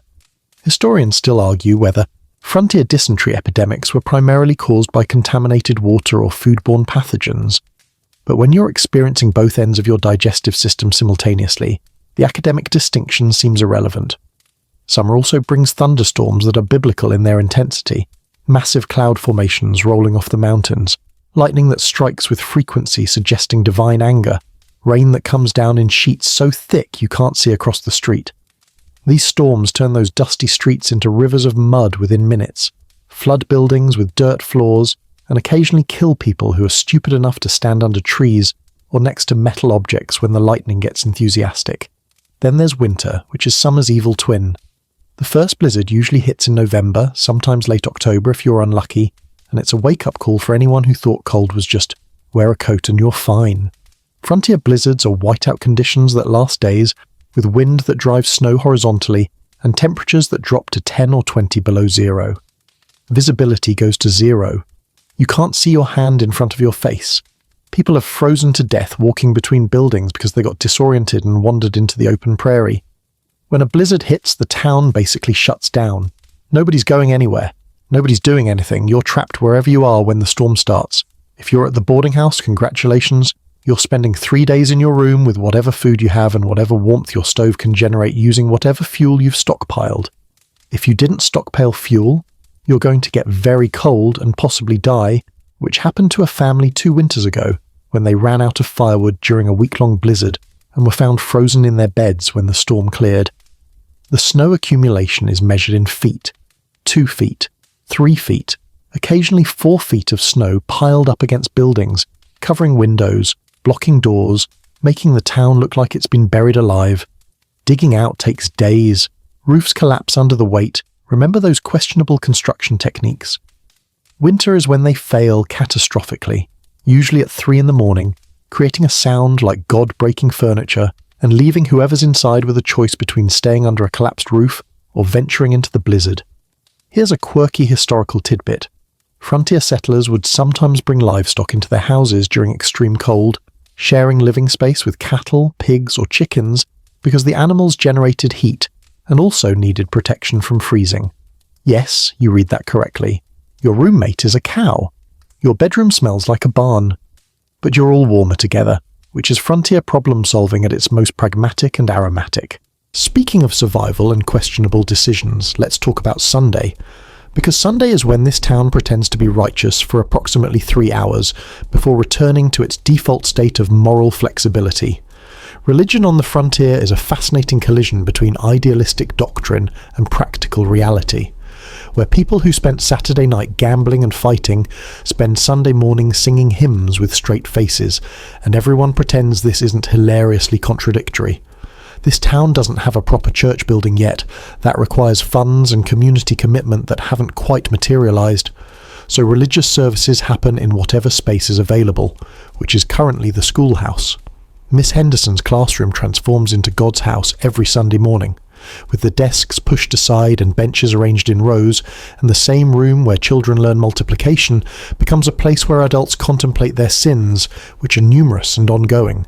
The preacher situation is fluid.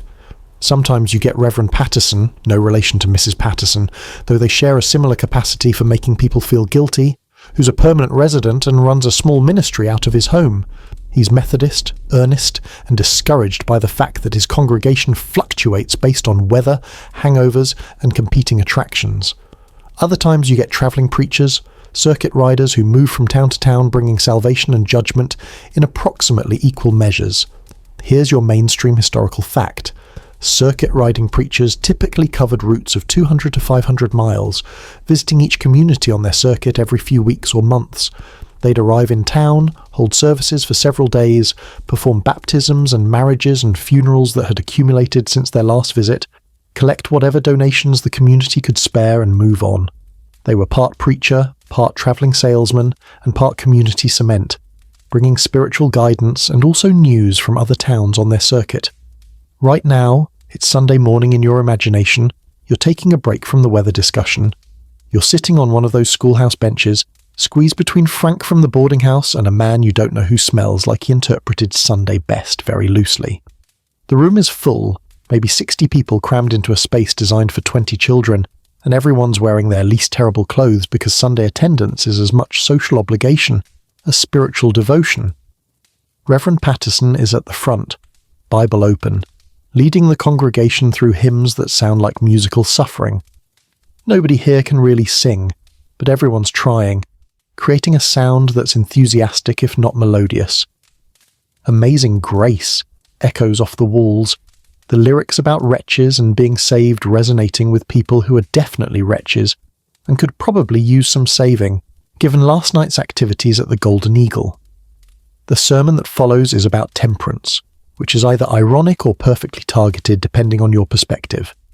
Patterson's talking about the evils of alcohol, the destruction it brings to families, the moral decay it represents, and he's doing this to a congregation that includes Jack Halloran, the saloon owner, 3 of his regular bartenders, and approximately 24 men who were drinking at the Golden Eagle until closing last night. Everyone's nodding along like this is revelatory information, rather than a direct commentary on their lifestyle choices. Here's the thing about frontier religion. it exists in constant tension with frontier reality. The church preaches abstinence, but the saloon does more business in a week than the church collects in donations all year. The Bible says, "Love thy neighbour," but vigilante justice happens regularly, and nobody seems too concerned about the contradiction. Sexual morality is preached strenuously, while saloon girls operate openly, and everyone knows which men are visiting which establishments, and nobody's being excommunicated. The women in the congregation are taking this more seriously than the men, you notice. They're actually listening, nodding at appropriate moments, looking genuinely engaged with the moral instruction. Maybe because women have more to lose from male bad behaviour, alcoholic husbands who spend wages on whiskey, domestic violence enabled by drinking, social disgrace from association with the wrong people. For women, church might be less about salvation and more about community enforcement of standards that protect them from the worst of male excess. Here's a quirky historical tidbit.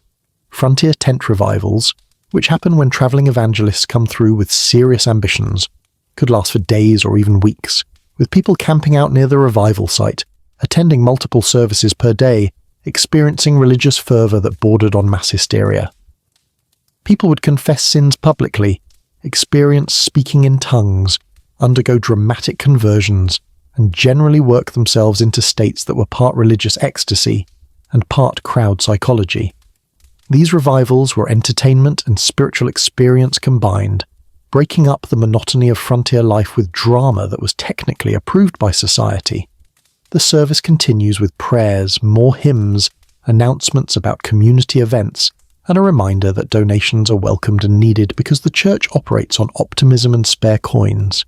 A collection plate goes around, literally a plate, nothing fancy, and everyone drops in what they can afford, which ranges from a few pennies to nothing while pretending to drop in pennies. Reverend Patterson will count it later and be disappointed, but he'll be back next Sunday trying again, because that's what faith means in a frontier town. Persistence in the face of overwhelming evidence that you're fighting a losing battle. Church lets out, and you've got the rest of Sunday stretching ahead with the particular emptiness that comes from having one day off and no money to do anything interesting with it. But this is also when the town's social life kicks in, because if there's one thing frontier settlers excel at, it's creating entertainment from absolutely nothing, and by nothing we mean gossip, amateur dramatics, and occasionally watching someone get hanged. Let's start with the wholesome activities, because they do exist even if they're outnumbered by the less wholesome options. Square dances happen roughly once a month, usually in the schoolhouse again. That building is working overtime, where someone with a fiddle provides music and couples spin around in patterns that are supposedly traditional, but mostly just involve not crashing into other couples. You've attended exactly 2 of these dances, and both times you were reminded that you have 2 left feet, no rhythm, and a social anxiety that makes intimate proximity to other humans feel like a test you're failing. But here's the thing about square dances. They're not really about dancing. They're about courtship opportunities supervised by the entire community, social bonding that reinforces town cohesion, and giving young people something to do that's not getting pregnant behind the livery stable. The actual dancing is secondary to the social function. Watch closely and you'll see parents evaluating potential matches, young women assessing available men who aren't actively terrible, and young men desperately trying to demonstrate they're employable and only occasionally drunk. The music is provided by whoever owns an instrument and can play it somewhat competently, which tonight, in your imagination, it's Saturday evening now, is old Bill Crawford with his fiddle that sounds like it's being strangled but in a rhythmic way. He's playing Turkey in the Straw, or maybe Arkansas Traveller. It's hard to tell because frontier fiddle music all sounds vaguely similar, energetic, slightly out of tune, and accompanied by stomping that threatens to collapse whatever floor you're dancing on. Here's your mainstream historical fact. Social dancing in frontier communities served critical matchmaking functions in regions where potential partners were scarce, and courtship opportunities were limited by work demands and geographic isolation. These dances weren't frivolous. They were essential social infrastructure where marriages were initiated, community bonds were strengthened, and isolated settlers got to remember they were part of a larger human society. The caller, usually someone who's memorized the patterns and has a loud voice, is shouting instructions over the music. Allemande left! Swing your partner! Promenade! And everyone's attempting to follow while half the participants are confused, A quarter are drunk despite this being a respectable event, and the remaining quarter are actually enjoying themselves. You're in the confused category, trying to figure out what doosey-doo means in practical terms while your partner, whose name you've already forgotten, is getting increasingly frustrated with your incompetence. But square dances are the tame entertainment. Let's talk about what happens when travelling theatrical troupes come through town, because frontier melodrama is its own spectacular category of entertainment. These troupes are usually 3 to 6 performers travelling with minimal costumes, portable scenery, and scripts for plays with titles like The Drunkard's Doom, or Gold Rush Sally, or The Villain's Revenge. Stories with all the subtlety of a hammer to the face and moral lessons delivered with the volume cranked to maximum. The performances happen in the Saloon. The Golden Eagle rents out its main room for such events. Jack Halloran being an opportunist who sees profit in every human activity.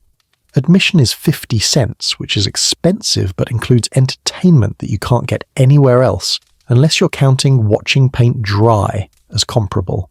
The stage is a raised platform at one end of the room. The audience sits at the regular tables and everyone's drinking throughout the performance, creating an atmosphere where the line between audience and participant gets very blurry very fast. You attended one of these shows 3 months ago, The Frontier Bride's Peril, or some similar title, and it was exactly as ridiculous as it sounds. The villain wore a black hat and a moustache he twirled, while delivering lines about stealing the heroine's land claim. The hero was square-jawed and moral, and punched the villain approximately 17 times. The heroine fainted dramatically at least 4 times per act, which seemed excessive but was apparently standard for the genre. The audience cheered the hero, booed the villain, and shouted suggestions that were mostly inappropriate but occasionally incorporated into the performance by actors who were clearly making things up as they went. Here's a quirky historical tidbit. Frontier theatre troupes often performed the same play in multiple towns on their circuit, but would customize details to local circumstances, changing character names to match local figures, referencing recent town events, or inserting jokes about recognizable residents. This made the audience feel like the performance was specifically for them, even though the exact same show with different local details was happening in the next town over the following week. The melodramas always end the same way. Good triumphs, evil is punished, moral order is restored, and everyone applauds despite knowing that real life on the frontier offers no such guarantees. It's escapism that acknowledges its own artificiality but provides it anyway, because sometimes you need to believe that justice exists, even when you're living in a town where the actual justice system is one tired sheriff and a wooden box jail. But most evenings don't involve theatrical troupes or square dances or any organised entertainment whatsoever, because most evenings are about returning to your boarding house room after a 10-hour shift, discovering you're exhausted but too wired to sleep, and finding ways to occupy yourself in a space that's 10 feet by 12 with no electricity, no internet, and entertainment options that can be summarised as stare at wall or stare at different wall.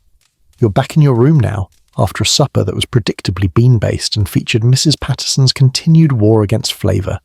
The sun is setting, which means you've got maybe an hour of natural light left before you're working by lamplight, which is expensive and dim and makes everything you're trying to do more difficult.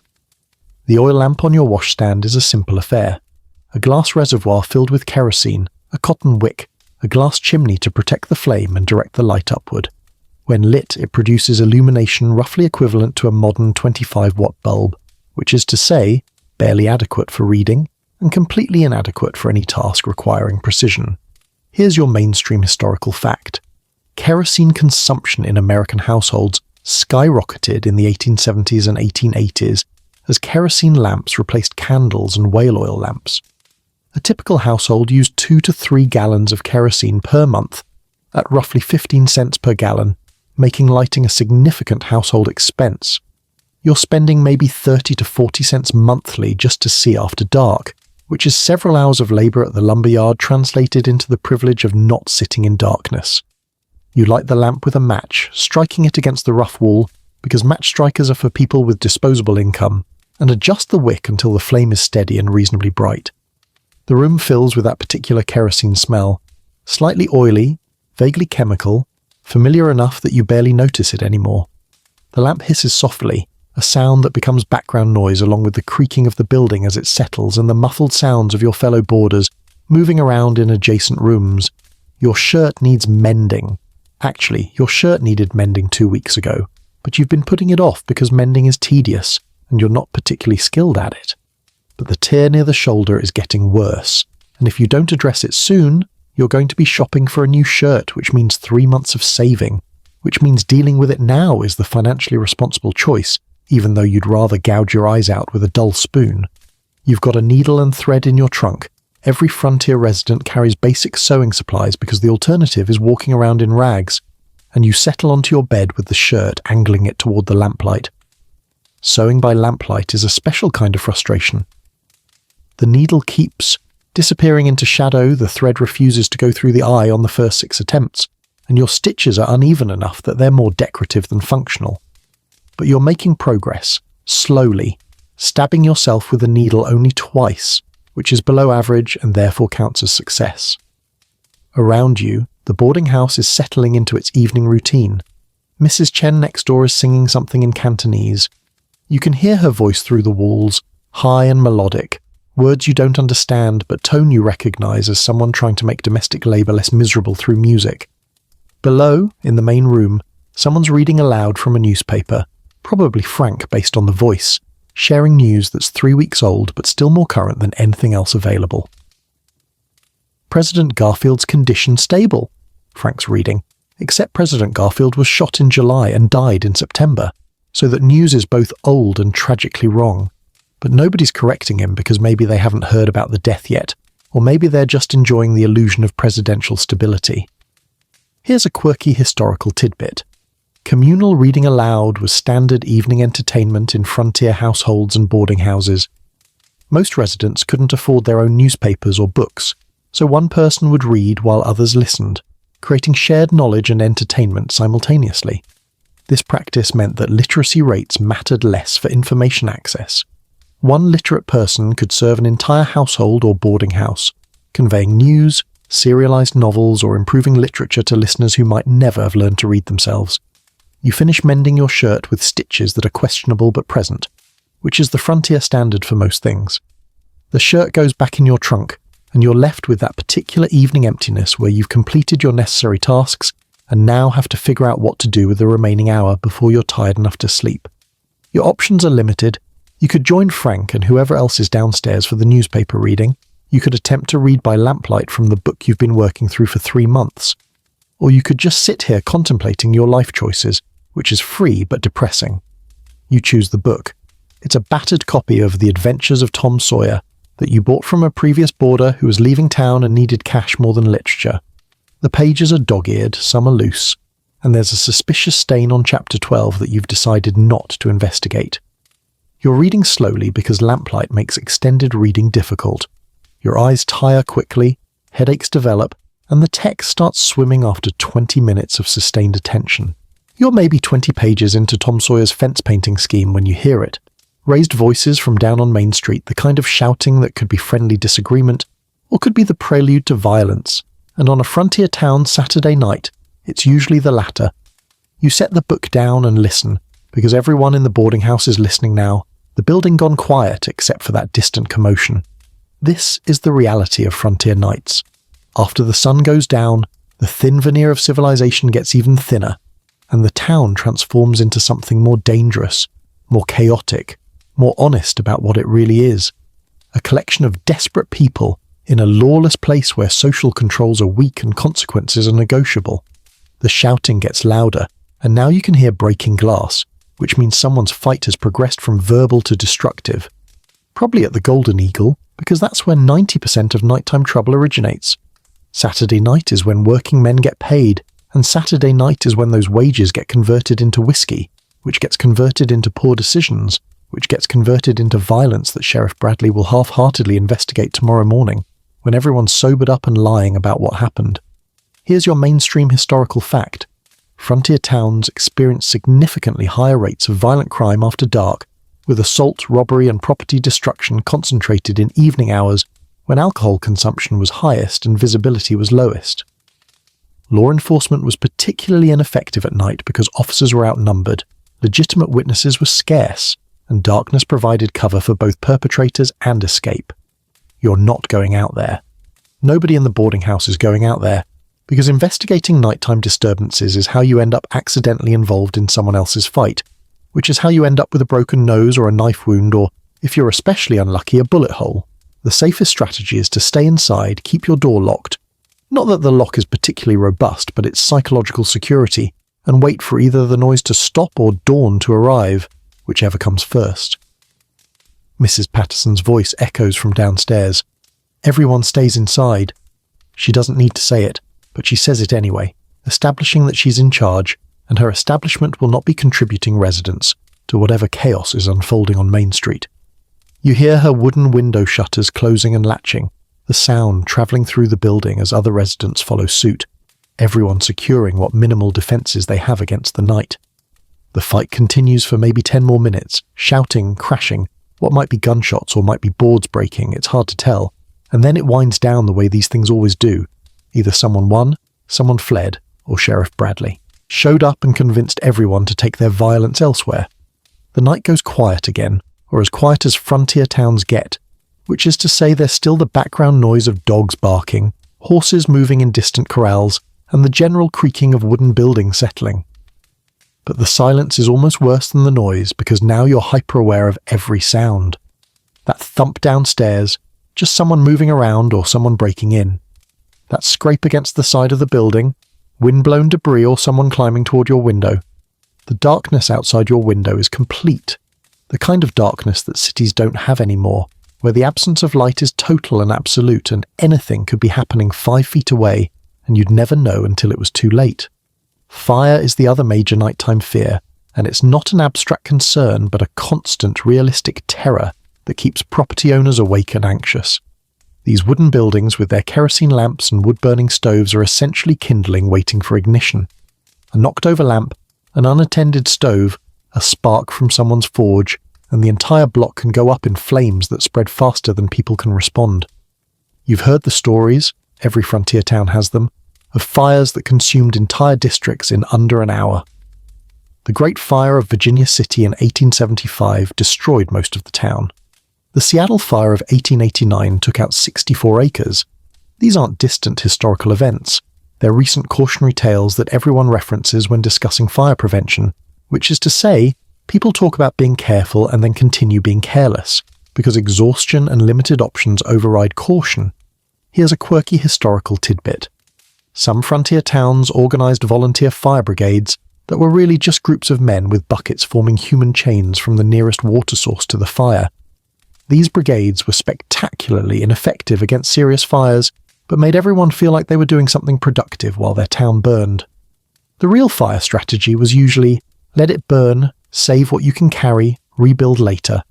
Your room has no fire escape beyond the window, which is 15 feet above ground and situated above nothing soft.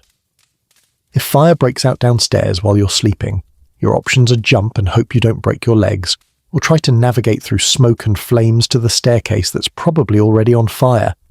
It's not a comforting thought, and it's one reason you sleep lightly, ears tuned for the first indication of smoke or unusual heat.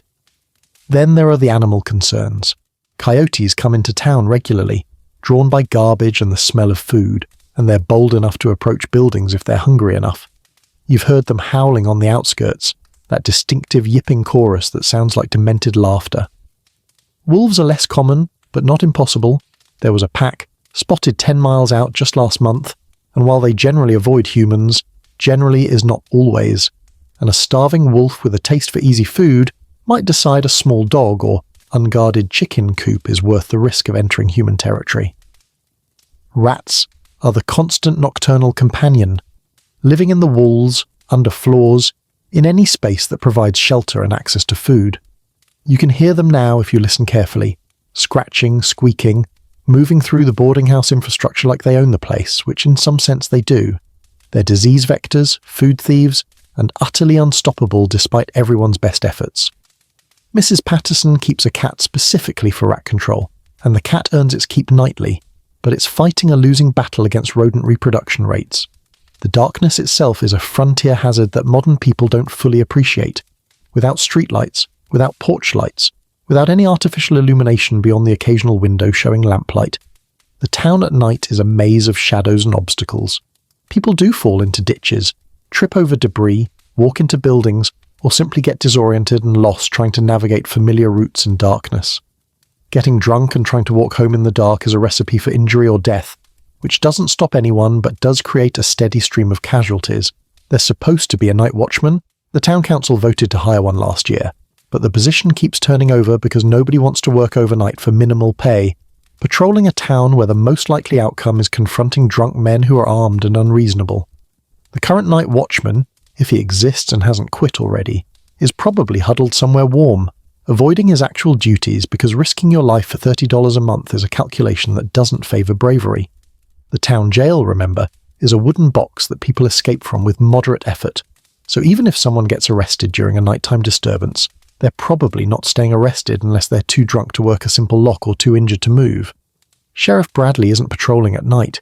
He's asleep like a sensible person, because dealing with Saturday night violence is Sunday morning's problem, when everyone's hungover and regretful and willing to pay fines that go into the town coffers.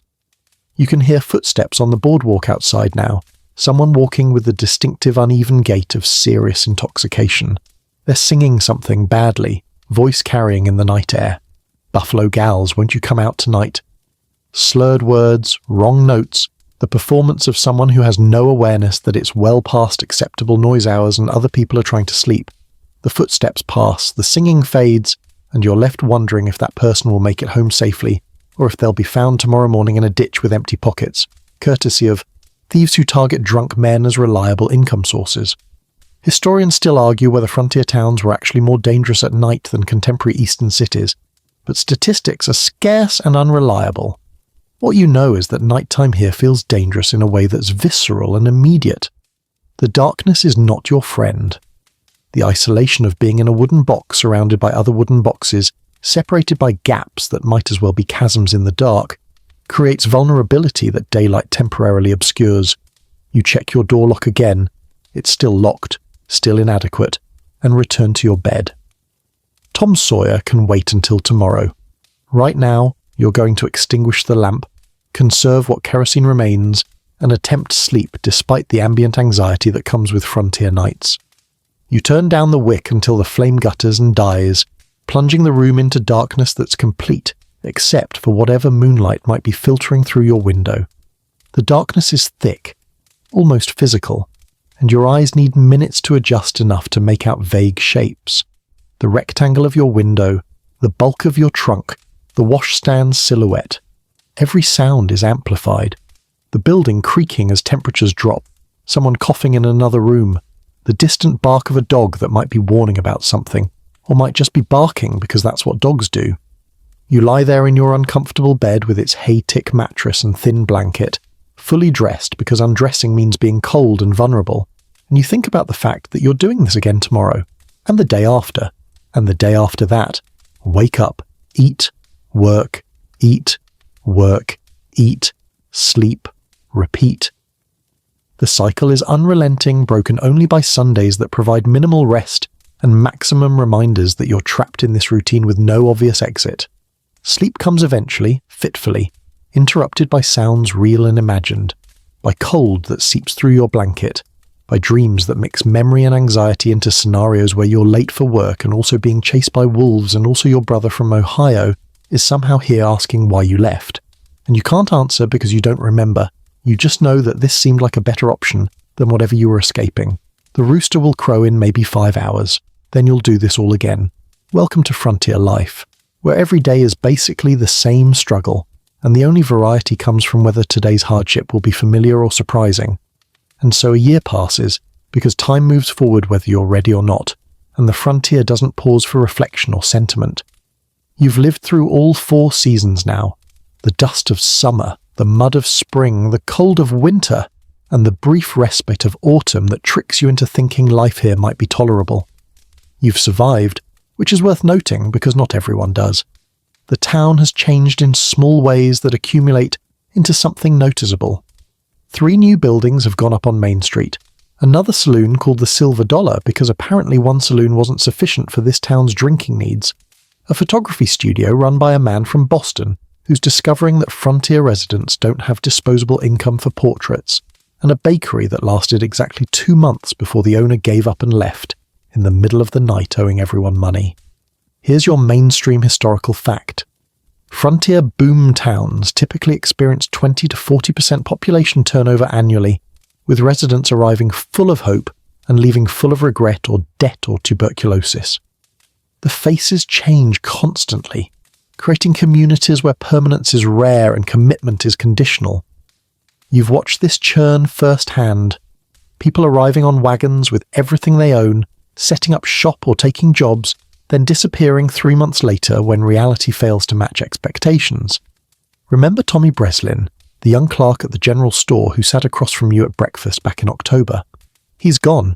Left in February during a blizzard, which tells you exactly how desperate he was to escape. Rumour says he owed money to Jack Halloran and decided leaving was preferable to whatever collection methods Jack employs. His room at the boarding house was occupied by someone new within a week, a rail worker named James who lasted 5 weeks before a coupling accident sent him to Dr. Webb's office, then to an unmarked grave in the cemetery on the hill, which is filling up faster than anyone wants to acknowledge. Frank with the missing fingers is still here, still eating breakfast with that same tired expression, still working at the rail yard despite having already sacrificed part of his hand to the job. Some people are stayers. They put down roots through sheer stubbornness, deciding that starting over somewhere else is worse than staying here where at least the misery is familiar. You might be becoming a stayer yourself, though you're not sure if that's determination or just lack of energy to leave. The town itself is showing its age despite being barely 5 years old. Buildings that went up quickly are coming down slowly. The false front on the original hardware store collapsed in a windstorm, killing nobody but destroying a significant portion of Jenkins' inventory. The hotel on the corner developed such severe foundation problems that it's now listing visibly to one side, creating optical illusions where you're walking on a level floor but everything looks tilted. Nobody's fixing it because fixing requires money and expertise, neither of which are abundant. The cemetery has gained about 30 new residents over the year. You've attended 4 funerals, avoided a dozen more, and heard about the rest secondhand. The causes are frontier standard: accidents, disease, childbirth, violence, and a few cases of simple exhaustion where people's bodies just gave up on the whole enterprise of staying alive. There's a children's section that's expanded notably, small graves with wooden markers that weather and fade until even the names are illegible. Infant mortality is high enough that people have learned not to name babies until they're reasonably certain of survival, which is dark but pragmatic. But some people are thriving, relatively speaking.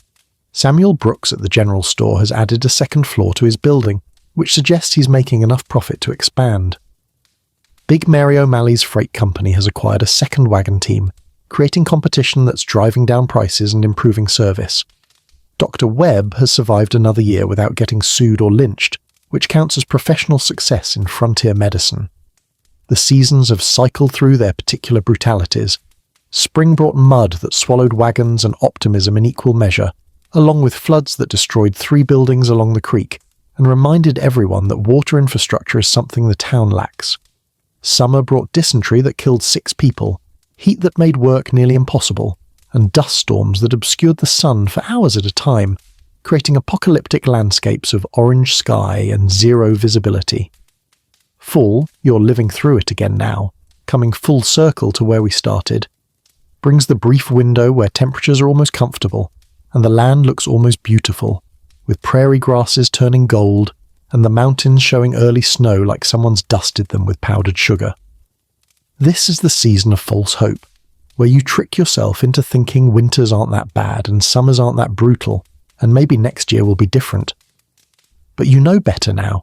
You've lived the cycle. Next year will be the same struggles with different faces, the same work with incrementally worse health effects, the same calculation of whether staying is worse than leaving and where you'd go anyway, because opportunities back east are what you were fleeing in the first place. Some towns thrive, some towns die. This town is in the uncertain middle, existing year to year based on whether the silver mines keep producing, whether the railroad finally comes through like everyone keeps promising, whether enough people believe in its future to invest in its present. And so you settle into another evening in your boarding house room, the lamp burning low, the day's work behind you and tomorrow's work waiting with patient inevitability. Outside, the town is quieting down, the last customers leaving the general store, someone closing shutters against the autumn chill, a dog's distant bark fading into stillness. The seasons will keep turning, indifferent to your struggles and your small victories, Winter will come again with its particular cruelties, and you'll survive it or you won't, and the town will continue either way, absorbing new arrivals, forgetting those who leave, slowly transforming from raw frontier settlement into something more permanent, or perhaps slowly fading into one of those ghost towns that dot the landscape, empty buildings and forgotten dreams. But tonight, none of that matters. Tonight, you're warm enough, fed enough, safe enough in your little room with its thin walls and questionable roof. You've survived another day in a place that tries daily to prove you can't survive. That's worth something.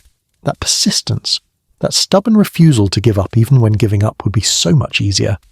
The lamp flickers, your eyes grow heavy, and somewhere between waking and sleeping you drift into that space where frontier hardships soften into abstraction, where the lumberyard fades, where the cold and dust and endless labour become distant memories rather than tomorrow's reality.